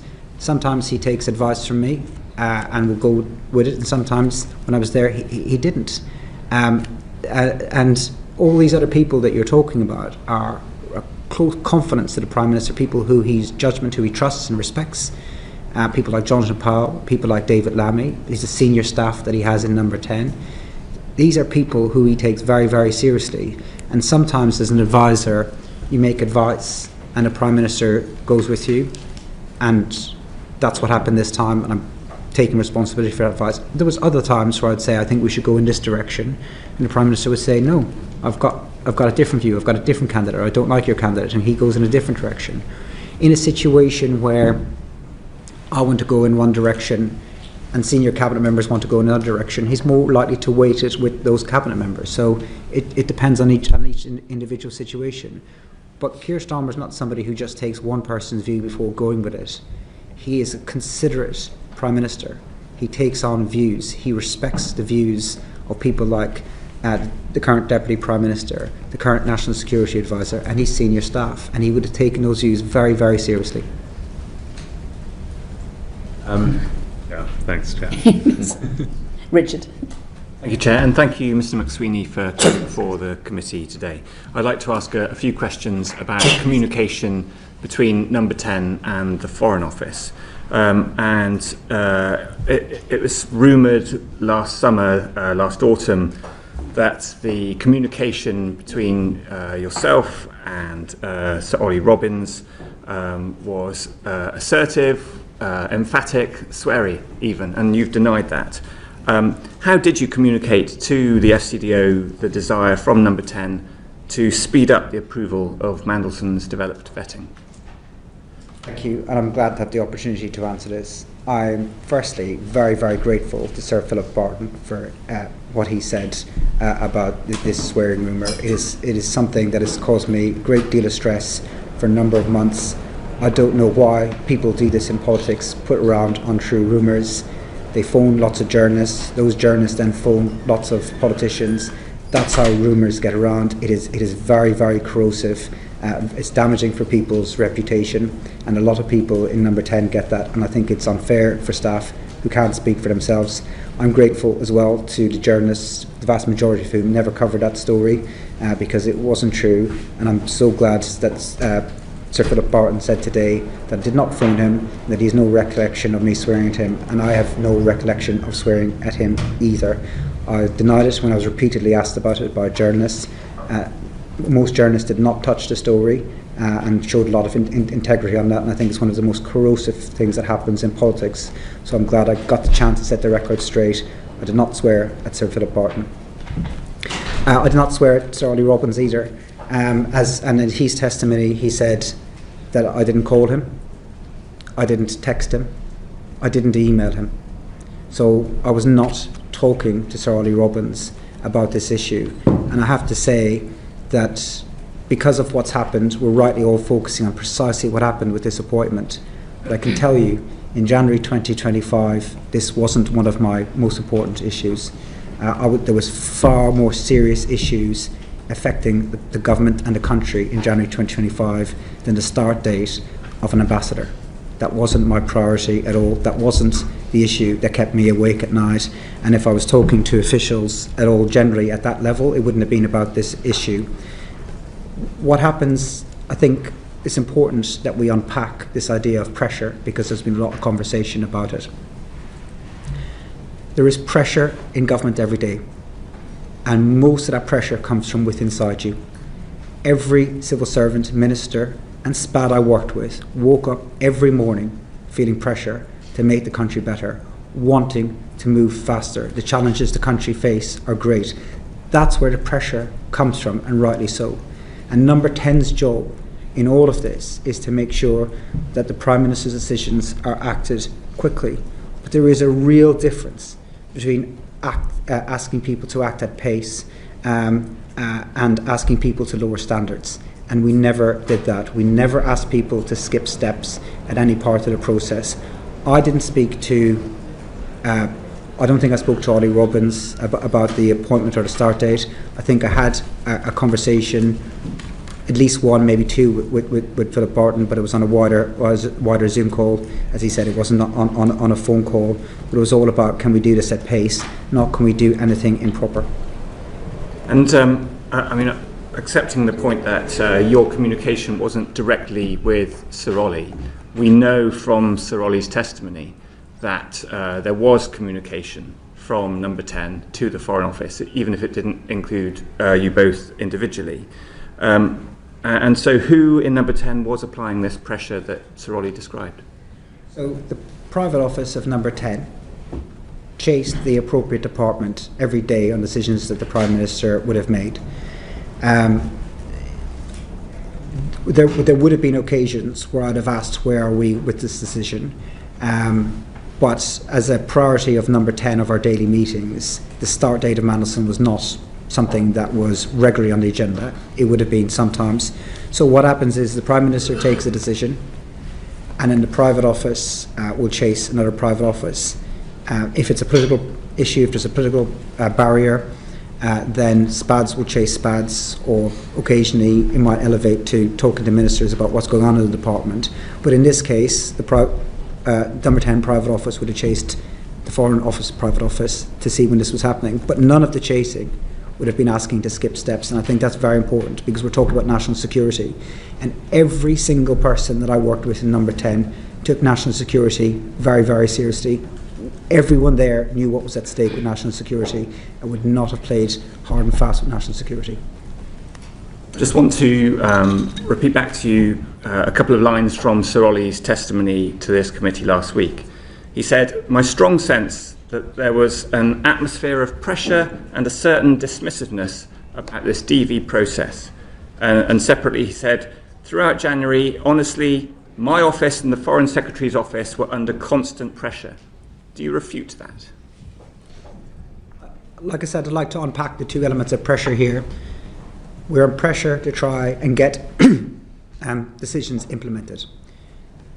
Our preference in number 10 was that Mandelson was in post for the inauguration.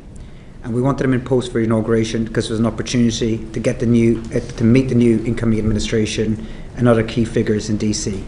In the event, the Foreign Office were unable to get him in post by then. He didn't start for 3 weeks later.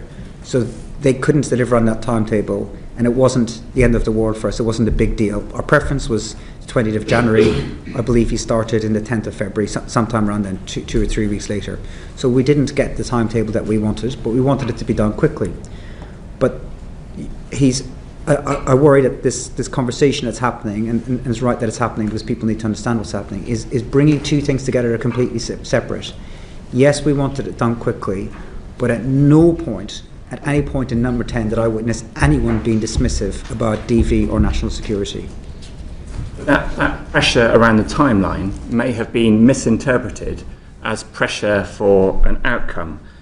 So how would you reconcile the pressure that Sir Ollie described last week with the Prime Minister having stated at Prime Minister's questions last week that no pressure existed whatsoever in relation to this case?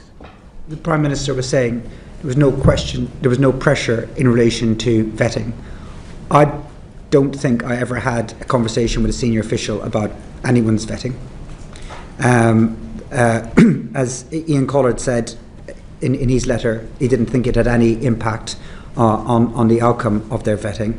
I think there's a world of a difference between saying we want to go quicker and we want to be reckless. There's a world of a difference from saying to a taxi driver, I'm late for a plane, to can you break all the red lights and go speeding. There's a world of a difference between those things. One is proper. We want things done quickly. The people of this country should want, number 10, to say we want things done quickly. The other one is wholly improper. We want steps to be skipped. I mean, you're talking about red lights. I mean, the pressure put on civil servants, potentially, meant that they missed 2 red lights on the form, on page 10, the summary form, which said that they recommended that he didn't pass DV. I mean, according to Ollie Robbins, he didn't see it. According to Ian Collard, he didn't see it. So they both of them missed those red lights. And is it not because of pressure being put on them? That's not what either the testimony from Ollie Robbins or from Ian Collard's letter said. My understanding was he said that he does not assess that pressure affected the outcome. I thought that's what he said. Neither of them can talk. You're the one who raised red lights and cab drivers. Both of them missed the red lights. Both of them missed the green, orange, red. Neither of them can tell us that they saw those two things. It seems to me to be fairly clear evidence that the DV was making a fairly strong recommendation. And yet we hear both of them seem to think that it was a borderline case leaning towards not. So Ollie made his assessment and would have carried out the processes the way he saw fit. I can't comment on how the DV process worked. I'm only learning about the DV process in real time, watching these interviews and watching this committee's work. What I can say is that nobody in number 10 ever thought it would be acceptable to skip steps. Yes, we want to move quickly, but that does not and should never involve making decisions that put national security at risk. I haven't seen anything in Sir Ollie's testimony or Ian Collard's letter that suggests that they did not follow proper procedures. They're saying they did follow proper procedures. Why they missed them, I think, needs to be part of how we draw the lessons from this. But they're not saying that they did anything improper, and nobody's saying they were asked to do anything improper as well. You've heard from Sir Philip Barton, you've had the letter from Ian Collard and Sir Ollie Robbins and Cat Little, and these are all brilliant people. None of them said they would be asked to do anything improper. And from everybody I know in Downing Street, private office people would not ask if, other private offices to do anything proper. These are serious people who worry about national security. We've got Fleur next. Thank you, Chair, and thank you for coming in to see us today. I'm going to take you back to the very beginning of the process. It's famous that Peter Mandelson hosted dinners with political people at his house and in restaurants. It's widely reported. Did you attend any of those dinners in 2024 or up to your departure in 2025 at his house or in restaurants? I didn't hear that last bit. Did you attend any of Peter Mandelson's kind of private dinners that he hosted in his house or in restaurants? He held monthly dinners for political people. It's just reported. I haven't been to any of these. I don't think anyone here has, but have you been to any of those dinners? So I've been to 2 dinners in his house. One was, I think they were both in 2024 with a wider range of people. I think 2, yeah. Maybe 1 lunch and 1 dinner, I think. In a restaurant in the whole 4 years I knew him, I think twice as well. I went for dinner with him.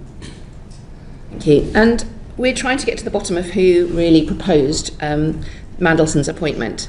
So you have said that you're sorry for your part in it, but also that before you started in post after the election, there were some access talks. You referred to access talks in January 2024, which you weren't party to, but which happened. You know that Peter Mandelson's name came up. Was it a done deal? Oh, sorry, no. Okay. No. I didn't say whose name had come up. Okay.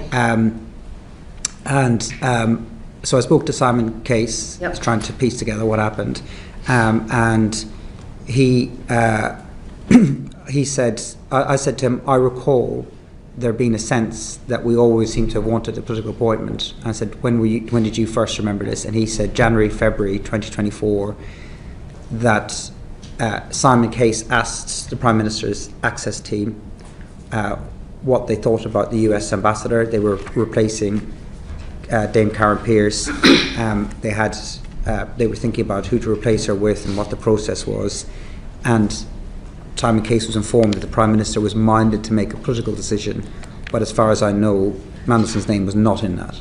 Okay. And at the dinners and lunches, the 2 dinners and lunches that you attended, did Peter Mandelson did he lobby you about becoming the ambassador to the US?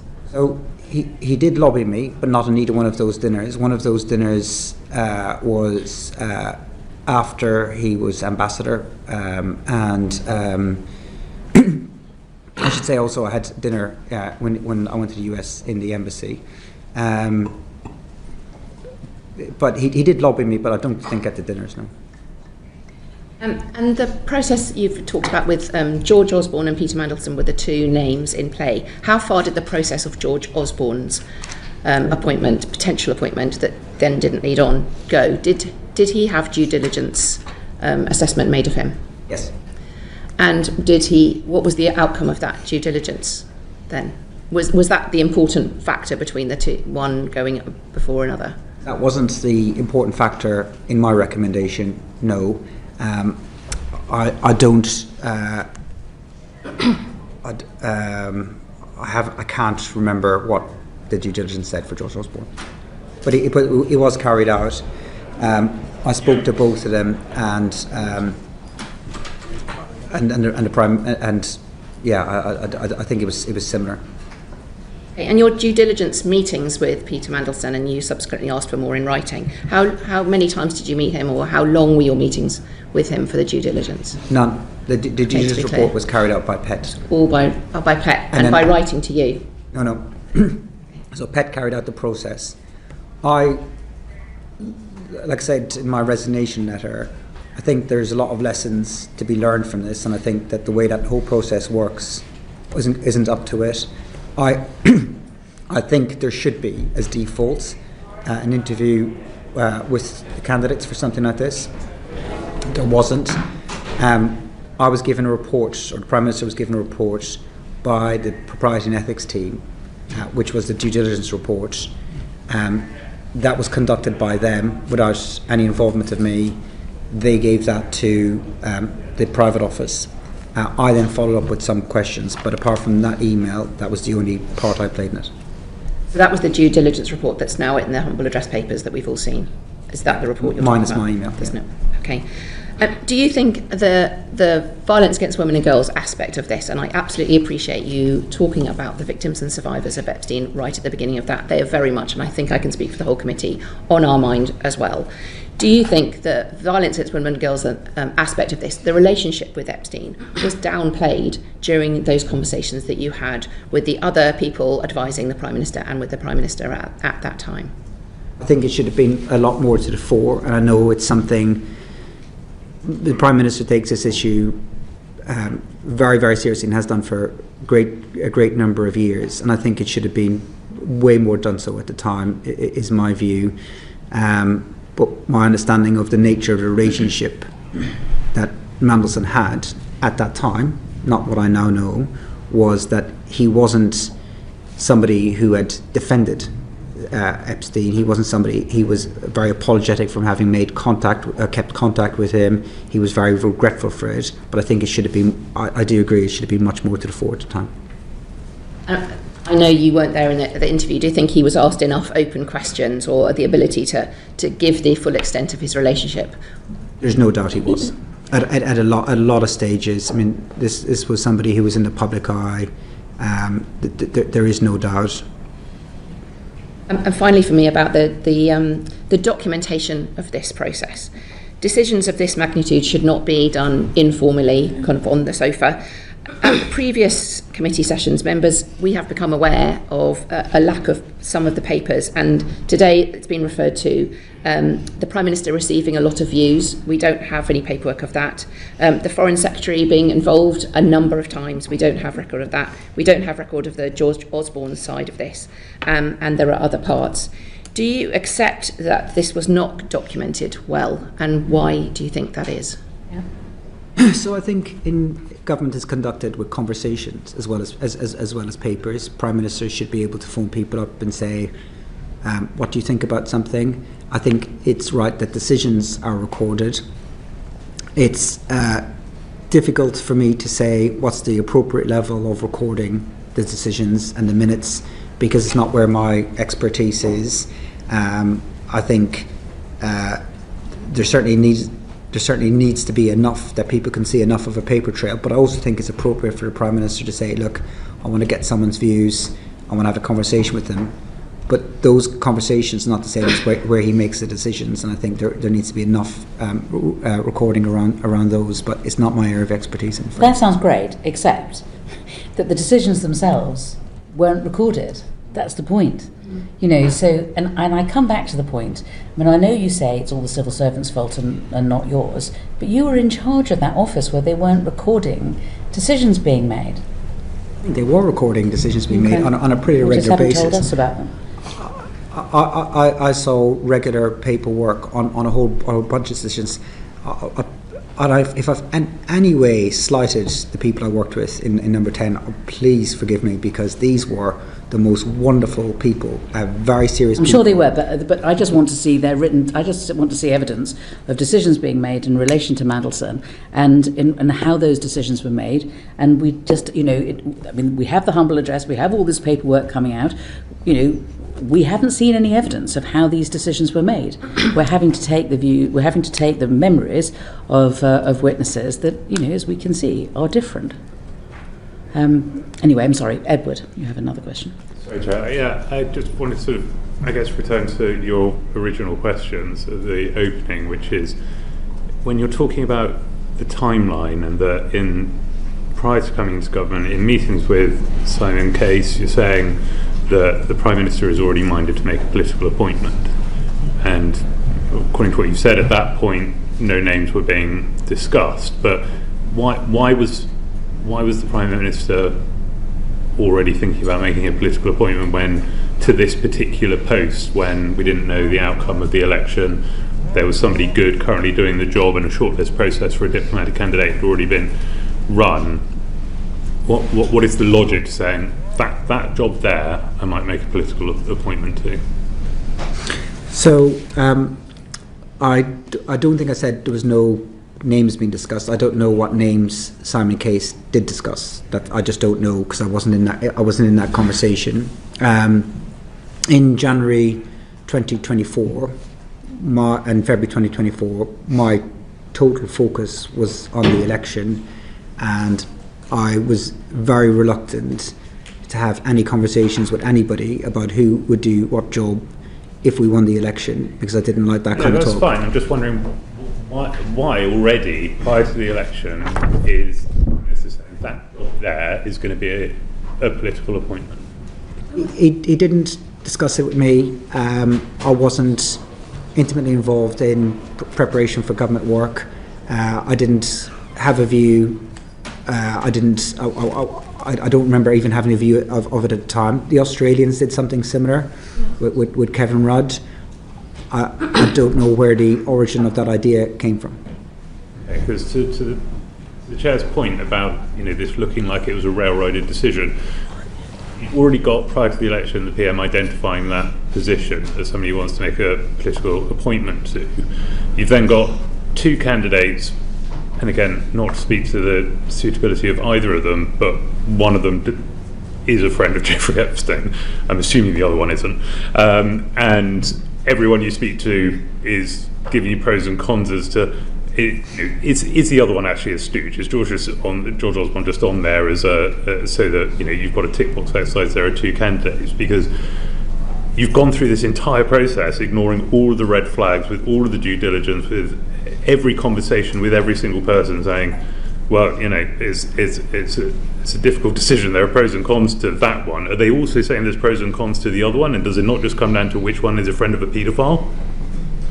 So I think there's three things on that. One is, I don't think that he railroaded. If the civil service was being told in January, way ahead of election, that should Labour win a general election, they would look to a political appointment, I think that was ample time to prepare processes, to talk to senior officials, to say this is the direction a Labour administration might want to go in.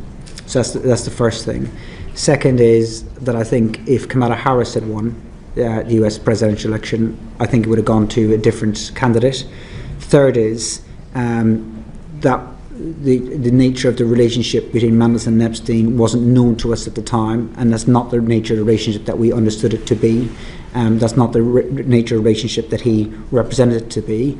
And the final part is, George Osborne was a very credible candidate, and part of the thinking was the relationship between sister parties or parties of a similar political persuasion, his more recent experience, the fact that he had commercial acumen, the fact that he was Chancellor of the Exchequer. He was a very credible candidate, and one that we gave serious weight to. Just push back on a couple of those then, please, Mr. McSweeney, because actually we've already seen that the due diligence report contained the 2019 JP Morgan report, which shows that the relationship was more extensive. And as for putting in place the processes, the civil servant putting in place the processes, according to Philip Barton's timeline, it was barely a month that they were given to go through the entire process and do DB and Agramont and everything in order to get him in place in time for inauguration, which was your desire. Yeah. And if it had taken longer, which it did take longer, then so be it. We didn't ask them to skip any steps, and they weren't able to get it done in time for the inauguration. And of course, if they had said the timetable you want to deliver on is impossible, and we need a bit more time generally, or we want a bit more time in this one, that's what would have happened. There was nothing stopping the Permanent Secretary saying that to the Foreign Secretary, or there was nothing stopping the Permanent Secretary saying that to the Cabinet Secretary. We need a bit more time, and a month isn't long enough. As it turned out, they didn't complete the process until several weeks later. I just want to just do an assessment now, where it's 4 minutes to 1. We hoped that we would finish by 1.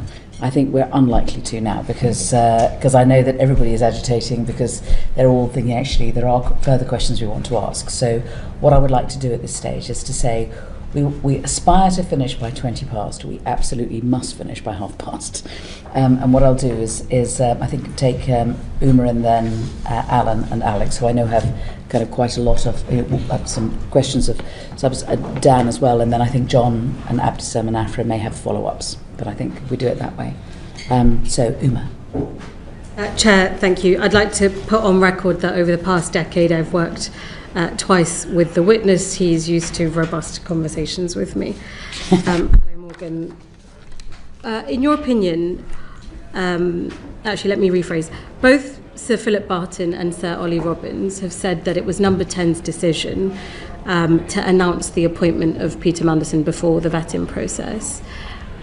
Did you or did anyone in Number 10 make that decision? Or in your previous answer, you said that was, you suspect Sir Peter Mandelson had said that. Was this a Number 10 decision or was it a Peter Mandelson decision? It wasn't a Peter Mandelson decision. I don't know whose decision it was. It wasn't my decision. And as the Prime Minister said now, we would do things differently. But it didn't jump out to me as a problem that that DV was happening after the announcement. That's what happened in the case of the National Security Advisor and my own appointment. And would you have expected senior civil servants to intervene, to flag any issues, to say, actually, this is not how the process happens, the vetting should happen first? Because Sir Philip Barton said that the vetting should happen first. We're not from the civil service, we're not to be expected to know this. Would you expect the civil service to have intervened there and told you these things? Yes, if somebody thought there was a problem with how it's being run. I had a pretty good relationship with both Simon Case and Chris Wormholtz as Cabinet Secretaries, met them pretty regularly, and there was always opportunities for them to tell me when and where, which they did do, if they thought a minister was doing something wrong, or if they thought a SPAD was doing something wrong, or if they were unhappy with something Number 10 was doing. And you said that you made clear to the Prime Minister the pros and cons of this appointment, and that you wouldn't have put Peter Mandelson forward had Kamala Harris won the presidency. Do you think the politics of the day was weighing more heavily rather than the trade deal, or were they both hand in hand? I honestly don't know if I'd have put him forward had Kamala Harris had won. I think he wouldn't have got it. I think there were a broader range of candidates that were available to the Prime Minister, and I think he would have probably have gone on a different direction because of the nature of the relationships that were available to other candidates. For me, the top concern was the trade deal. And his role as EU Commissioner was a big factor in that. But the potential political relationships were also a factor, yes. Was the Prime Minister led to believe that Peter Mandelson's risks, the cons as you've set out, were manageable? Did you have that conversation with him? Did anyone have that conversation with him? Yes, that was part of his conversations always. And in your answer today, you said that you didn't feel that the truth at the time was put forward by Peter Mandelson in his response to your emails. Did you communicate that to the Prime Minister also? No, at the time I thought he was telling the truth. Okay, and so you didn't raise any issues with the Prime Minister that you had these concerns, you just put these questions to Peter Mandelson, you got the answers, and that was that? I thought they were truthful. Okay, and I asked Kat Little this question. I asked her if the developed vetting would have brought up the information that Bloomberg had in their leaks, really grave issues of Peter Mandelson sharing information about a market-sensitive matters when he was then in government, which is huge and a betrayal of this country. If that had been put to you, would you have ever considered Peter Mandelson? Not at all, no way. And one of the things that subsequently surprised me, I would have assumed that, and maybe they did, but I would have assumed that our Foreign Office would have been in contact with US counterparts to see what information they held on him. But absolutely no way would he have come close to number 10 or any job in this government had that been known.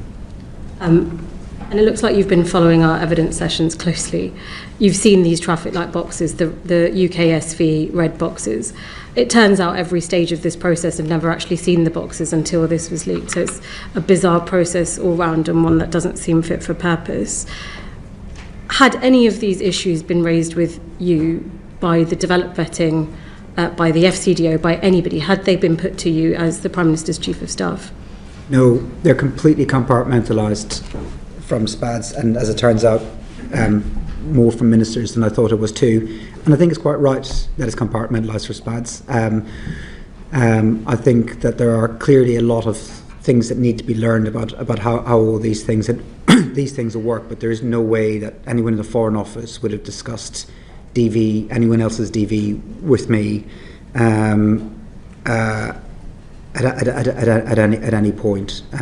So I think there's a lot that needs to be learned by this whole process. But and I said, and I felt at the time when all this came out in September, that look, I know what I did wrong.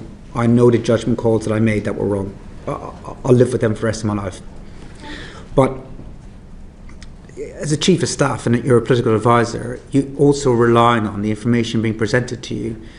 There's a lot of people in the state whose job is to protect the state, the government and reputation, and you rely on that information coming from you. You don't have the ability to investigate, to ask more questions, to look deeper and deeper.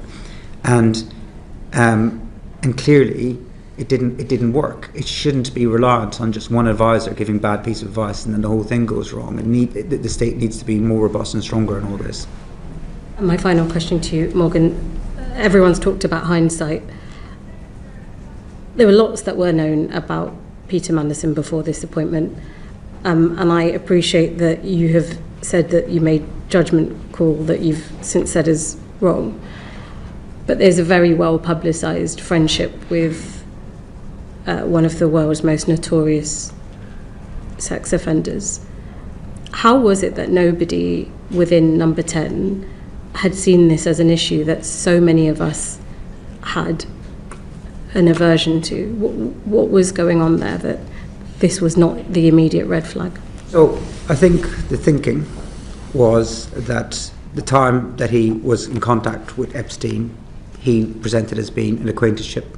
He regretted maintaining contact after his first conviction when he realised whatever he realised. I mean, according to his story at the time, he wasn't defending what this guy did in his first conviction, and he was saying that he was duped into understanding the nature of what had happened. So we He got convicted though. He couldn't get around that. I mean, he had been convicted, of sex trafficking a minor. I mean, it's pretty. I mean, how do you talk your way out of that? Once a friend has been convicted of that, surely they're no longer a friend, let alone staying in their flat. Yeah, and I don't have anyone in my life like that, but he didn't. He did, and you promoted him as being the next ambassador to the United States. He didn't say that he was a friend. He denied that he was a friend. He tried to say he was a passive acquaintance, that he was somebody who didn't really know enough about to ask questions. And the due diligence said otherwise. The due diligence didn't say he was a friend, and Mandelson Stayed in his house. The due diligence said he stayed in his house. Not in my house. All right, Alan. Thanks, Chair, and thanks for your time, Morgan. I think you said earlier that you thought the DV process might also pick up untruths or misrepresentations by Peter Mandelson. Do you know if the answers that he gave you on the Epstein follow-up or the due diligence report was sent to the DV system, the officers, to use as evidence to check the kinds of answers he'd given you? I don't know. Thanks. Thank you. Alex. Thank you, Chair. So we heard from Sir Philip this morning that he felt the speed of the appointment was unnecessary. Karen Pearce was doing a good job. The administration would take some time to set up. And Ollie Robbins, in his evidence, said the whole process felt weirdly rushed. So why did you push for such a short timeline between the announcement and the appointment? I didn't. Did Ollie Robbins say it was weirdly rushed? No, Jonathan Powell did. Jonathan Powell, okay. So the pace of it wasn't raised with me as a concern at the time, other than we said we wanted number 10, and that was a consensus view, in place by the inauguration, so that he could begin the work. And in the end, the Foreign Office were unable to complete all the necessary arrangements by then. So there was no point where, if they'd said we needed more time to carry out further checks, that we'd have said we've got our own timetable here. You need to crack on regardless. So they took the time that they needed to do it right, and all of the evidence suggests that they carried out the processes in the correct way. I think we wanted to get. I mean, it's not unusual for Number 10 to say we want things to be happening quicker than the departments are prepared to move in, and it always ends up being Number 10 kind of gets some of its own way, and then the department gets some of its own way, and that's what happened in this case. And you didn't think to consult with the head of the diplomatic service on that timeline before you announced it, and then put pressure on to deliver on that timeline? I don't think that we publicly announced our preferred date when we made the announcement. No, I don't think we announced that when we announced that Mandelson was going to be the ambassador, that we said he would be ambassador by this date. We twice heard, both from Philip Barton and Sir Ollie, that the Cabinet Office was asking whether DV was necessary at all, whether because Lord Mandelson was a Privy Councillor that would be sufficient. Presumably Cabinet Office wouldn't have done that off their own volition. Did that come from Number 10, and where did that thinking come from? Absolutely not from Number 10. I find that bizarre. I would have thought, of course, an ambassador would have to have DV. Where might that would have come? I have no idea, but I was reassured by what Philip Barton was saying, is that wasn't something that was considered for long, but I only found out about that as part of this. I find it bizarre. I would have assumed that, of course, the US ambassador should have DV. I don't know how serious of a suggestion it was by anybody. You said yourself, because you were appointed without DV and the National Security Advisor was appointed without DV, it wasn't unusual. Do you think that the Number 10, when you were Chief of Staff, had a dismissive or an uninterested approach to security vetting because of your own experiences? No. I think everybody in Number 10, because of what you learn in that job, takes national security more seriously than any other issue. When you were appointed after the election, what level of security clearance did you have? I think it's common practice for ex-civil servants to not talk about the security clearances they had, and I'll continue that practice, because when you're in post, you're told you can't say what clearances you have. I had all the necessary clearances to do my job, and I saw whatever papers I was given, and that process is managed by civil servants. Okay, so you had DV at the point that you were appointed as Chief of Staff to the Prime Minister? I don't want to say what my security clearances were, but I had all the security clearances I needed to do my job, and I completed the forms and the processes and the interviews the same as anyone else. I mean, this whole thing is about security clearances, developed vetting. We've had a long conversation about the process. I think if you had developed vetting at that point when you were Chief of Staff to the Prime Minister, you would be able to tell us. And I'm surprised that you're not telling us. Because what I understand from speaking to civil servants is that the practice is that they don't share what security clearances they had. I'll follow that practice, but only to say that I had all the necessary clearances to do my job, to read the papers I read, to attend the meetings that I attended, and that I completed every form and everything that was asked of me in all of those processes. And do you think that attitude, because it's a different process for SPADs than it is for civil servants, and I got DV when I was in the Foreign Office, as I think every other person does, do you think that contributed to you trying to expedite the process and having an uninterested attitude towards Peter Mandelson getting DV? Not at all. I think there would have been no suggestion from anyone in Number 10 to skip steps or to take any risks on national security. But at the same time, I wouldn't have asked the Foreign Office about how someone's security clearance are going, because that's not something the Foreign Office would discuss with me. There are photographs taken, though, of people wearing their passes, and they're different colours. So a green one is DV and an orange one is the lower level. And so there's a photograph of you with a green pass, but not when you first took over the job of being Chief of Staff. So when did you apply for your DV, and how long did it take for you to get it? I don't recall.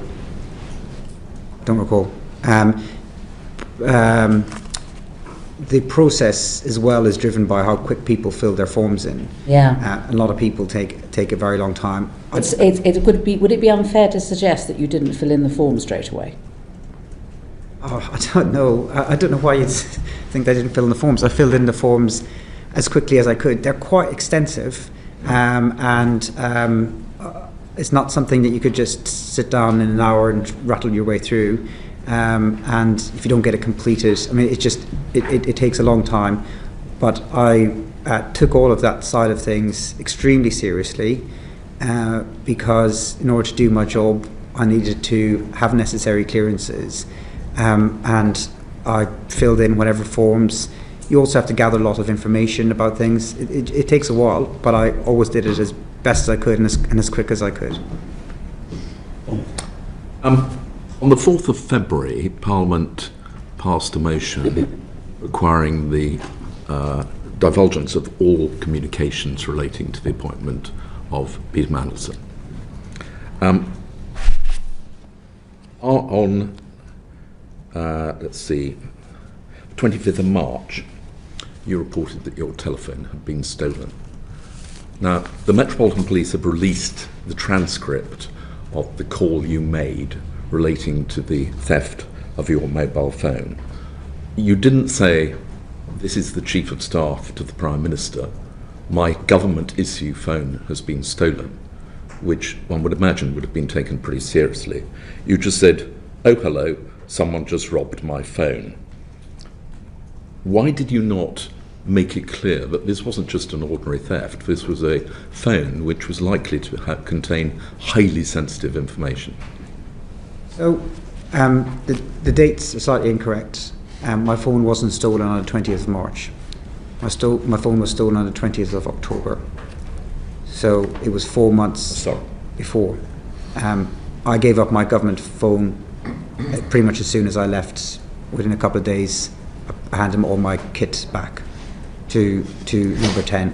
My phone was stolen on the 20th of October. I was a victim of crime. Somebody hopped onto the pavement and took my phone from me.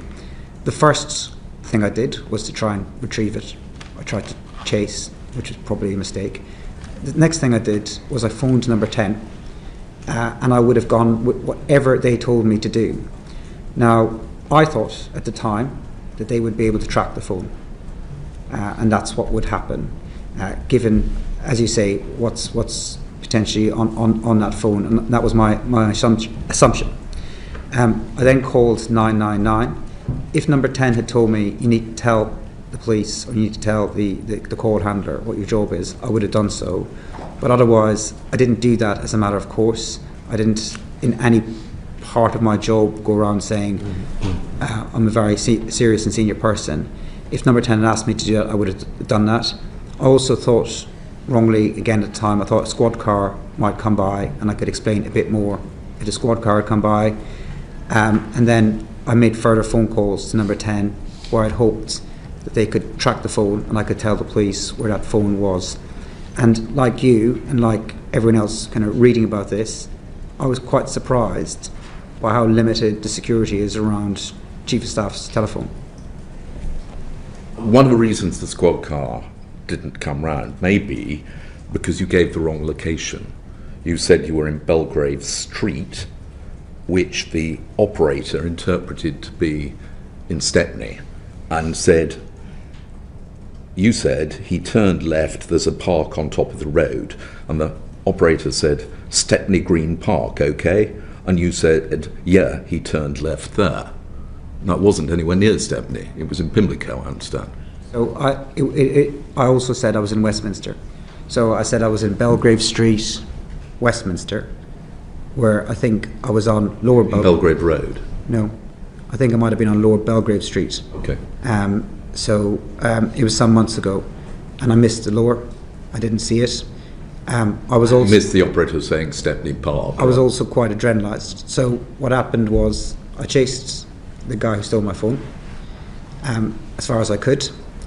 I was out of breath. I was completely exhausted because I'm 48 years of age and I shouldn't be chasing people down the street. And then I was trying to go back to the original location that it happened, so that I could tell the 999 operator. As I was following the guy, he turned away from a park that I could see in front of me, and as I was coming back to try and find the original location, I just assumed that the call handler was looking at it on the map. I haven't heard the audio. I can't imagine that I was clear and coherent at the time. I was out of breath, I was adrenalised, and if I gave any wrong direction, it wasn't intentional, but I did say I was in Westminster, and why the squad car didn't come had nothing to do with how the call handler had heard it. The call handler had said the squad car wasn't coming while we were on the call, and if the call handler had said to me the squad car is there, I'd have been much more precise about where I was, so that I could meet the police at the time. And as I said, I had thought wrongly that my phone would be tracked, so I could retrieve my phone. Can we take it that your phone would have contained quite a lot of communications, either with Peter Mandelson or about Peter Mandelson's appointment? Probably not as much about his appointment that hasn't already been available to Number 10, because when he was sacked, Number 10 did do its own, I wouldn't say investigation, but its own research on what happened and why it happened. And as part of that process, I was asked to share messages and emails about the appointment, and also been interviewed, as were other members of staff. So those messages are therefore recorded somewhere? Everything that I had at that time in September, which was more than a month before my phone was stolen, I shared it with the Number 10 team.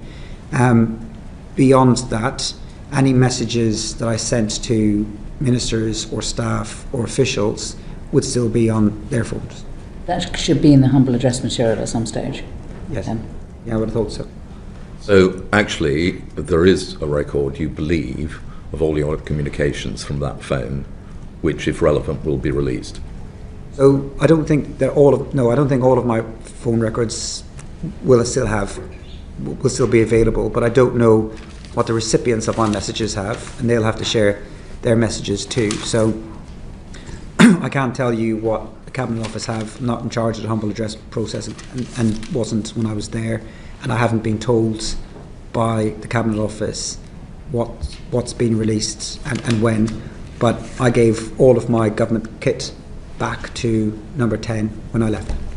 One would assume that, given the sensitivity of the material on this phone, and there may be all sorts of things besides Peter Mandelson, that there would be quite a robust effort to try and recover it. Has there been any news as to whether or not it's been found? Or police keep me up to date, but I don't think that I should share the latest. But they haven't found the phone. No. Just very quickly, following on from Sir John's questions, so for the missing period from October onwards in relation to the content of your phone, was it not backed up to a cloud or linked to a device, or have we lost all data for that period? So from October 20th to my departure, all of those messages should still be on the phone that I gave back to the government, so they should have all of that.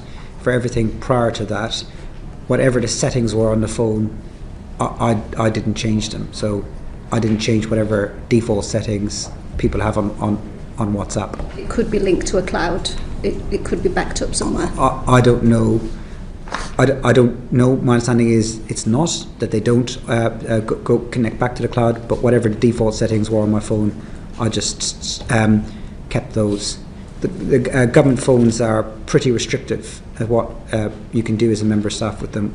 When I became Chief of Staff, we couldn't copy and paste on those phones. Thank you. Did you have disappearing messages on your WhatsApp? That's the question. Yes, with some people, yeah. With most people. Yeah, I think I did. Peter Mandelson, did you have disappearing messages? I probably did, yeah. I've got just one other sweep-up question before I go to Afra. You've been asked about dinners with Lord Mandelson. I wondered if you could also tell us. I think there were also monthly dinners at Lord Liddell's, which I believe Peter Mandelson used to attend to. And were you attending those? I attended a couple of dinners with in Roger Little's house that Mandelson was at, the reportage of these dinners, I think, were just made it sound like these were something that was happening when we were working in opposition. I read about them in a book. They weren't. We all know what book it is. Yeah, I mean, it's was it not also a part of the history of Labour Together as well? No. So I'll explain a little bit about it if I could, because I think there's a bit of stylisation going on. A lot of that period the book is covering is COVID, so nobody was going around to anyone's house for dinner. Mandelson did not like Labour Together at all. He was not a fan of what I was doing. He was not interested in it. He broadly didn't agree with it. So I think the first conversation I had with him, I think from my best memory, was 2017. And the reason why I had a conversation with him, I was also having a conversation with a lot of former senior Labour grandees, was because there was you will recall, there was a group of Labour MPs who were arguing to split the Labour Party. I did not agree with that. I thought it was a terrible idea. And I was trying to basically make the case and build support to oppose that. I met with Mandelson as part of that. He wasn't particularly interested in what I was doing at Labour Together at all whatsoever.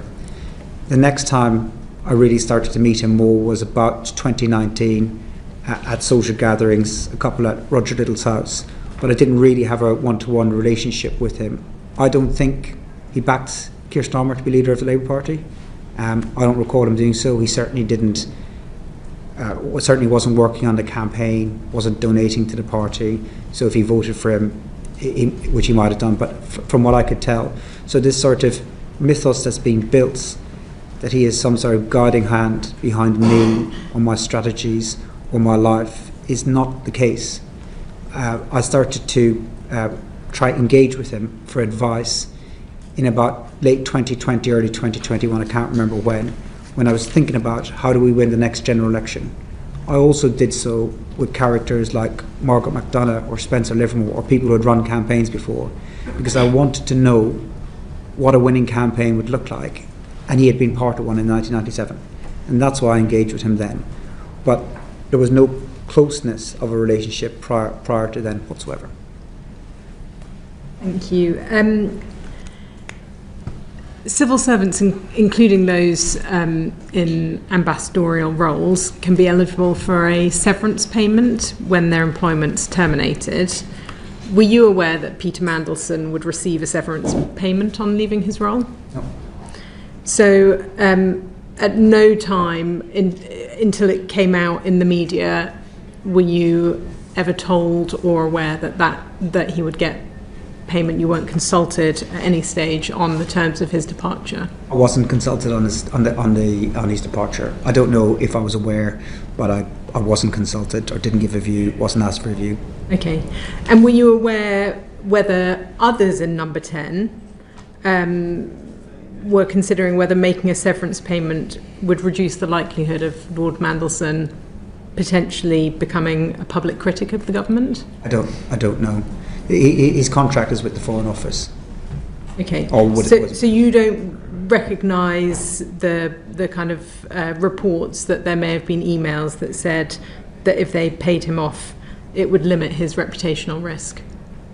Just what I read. I wasn't in those conversations, so I don't know much about it, I'm afraid. But do you believe those conversations may have taken place? I don't know. Okay. Not with me.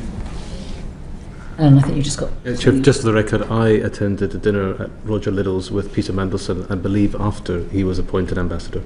Yeah. And was Morgan McSweeney there? That's the last question. Thank you very much. Thank you for your time. I'm sorry we've taken so long. If we could, everyone could remain seated for the moment. Order.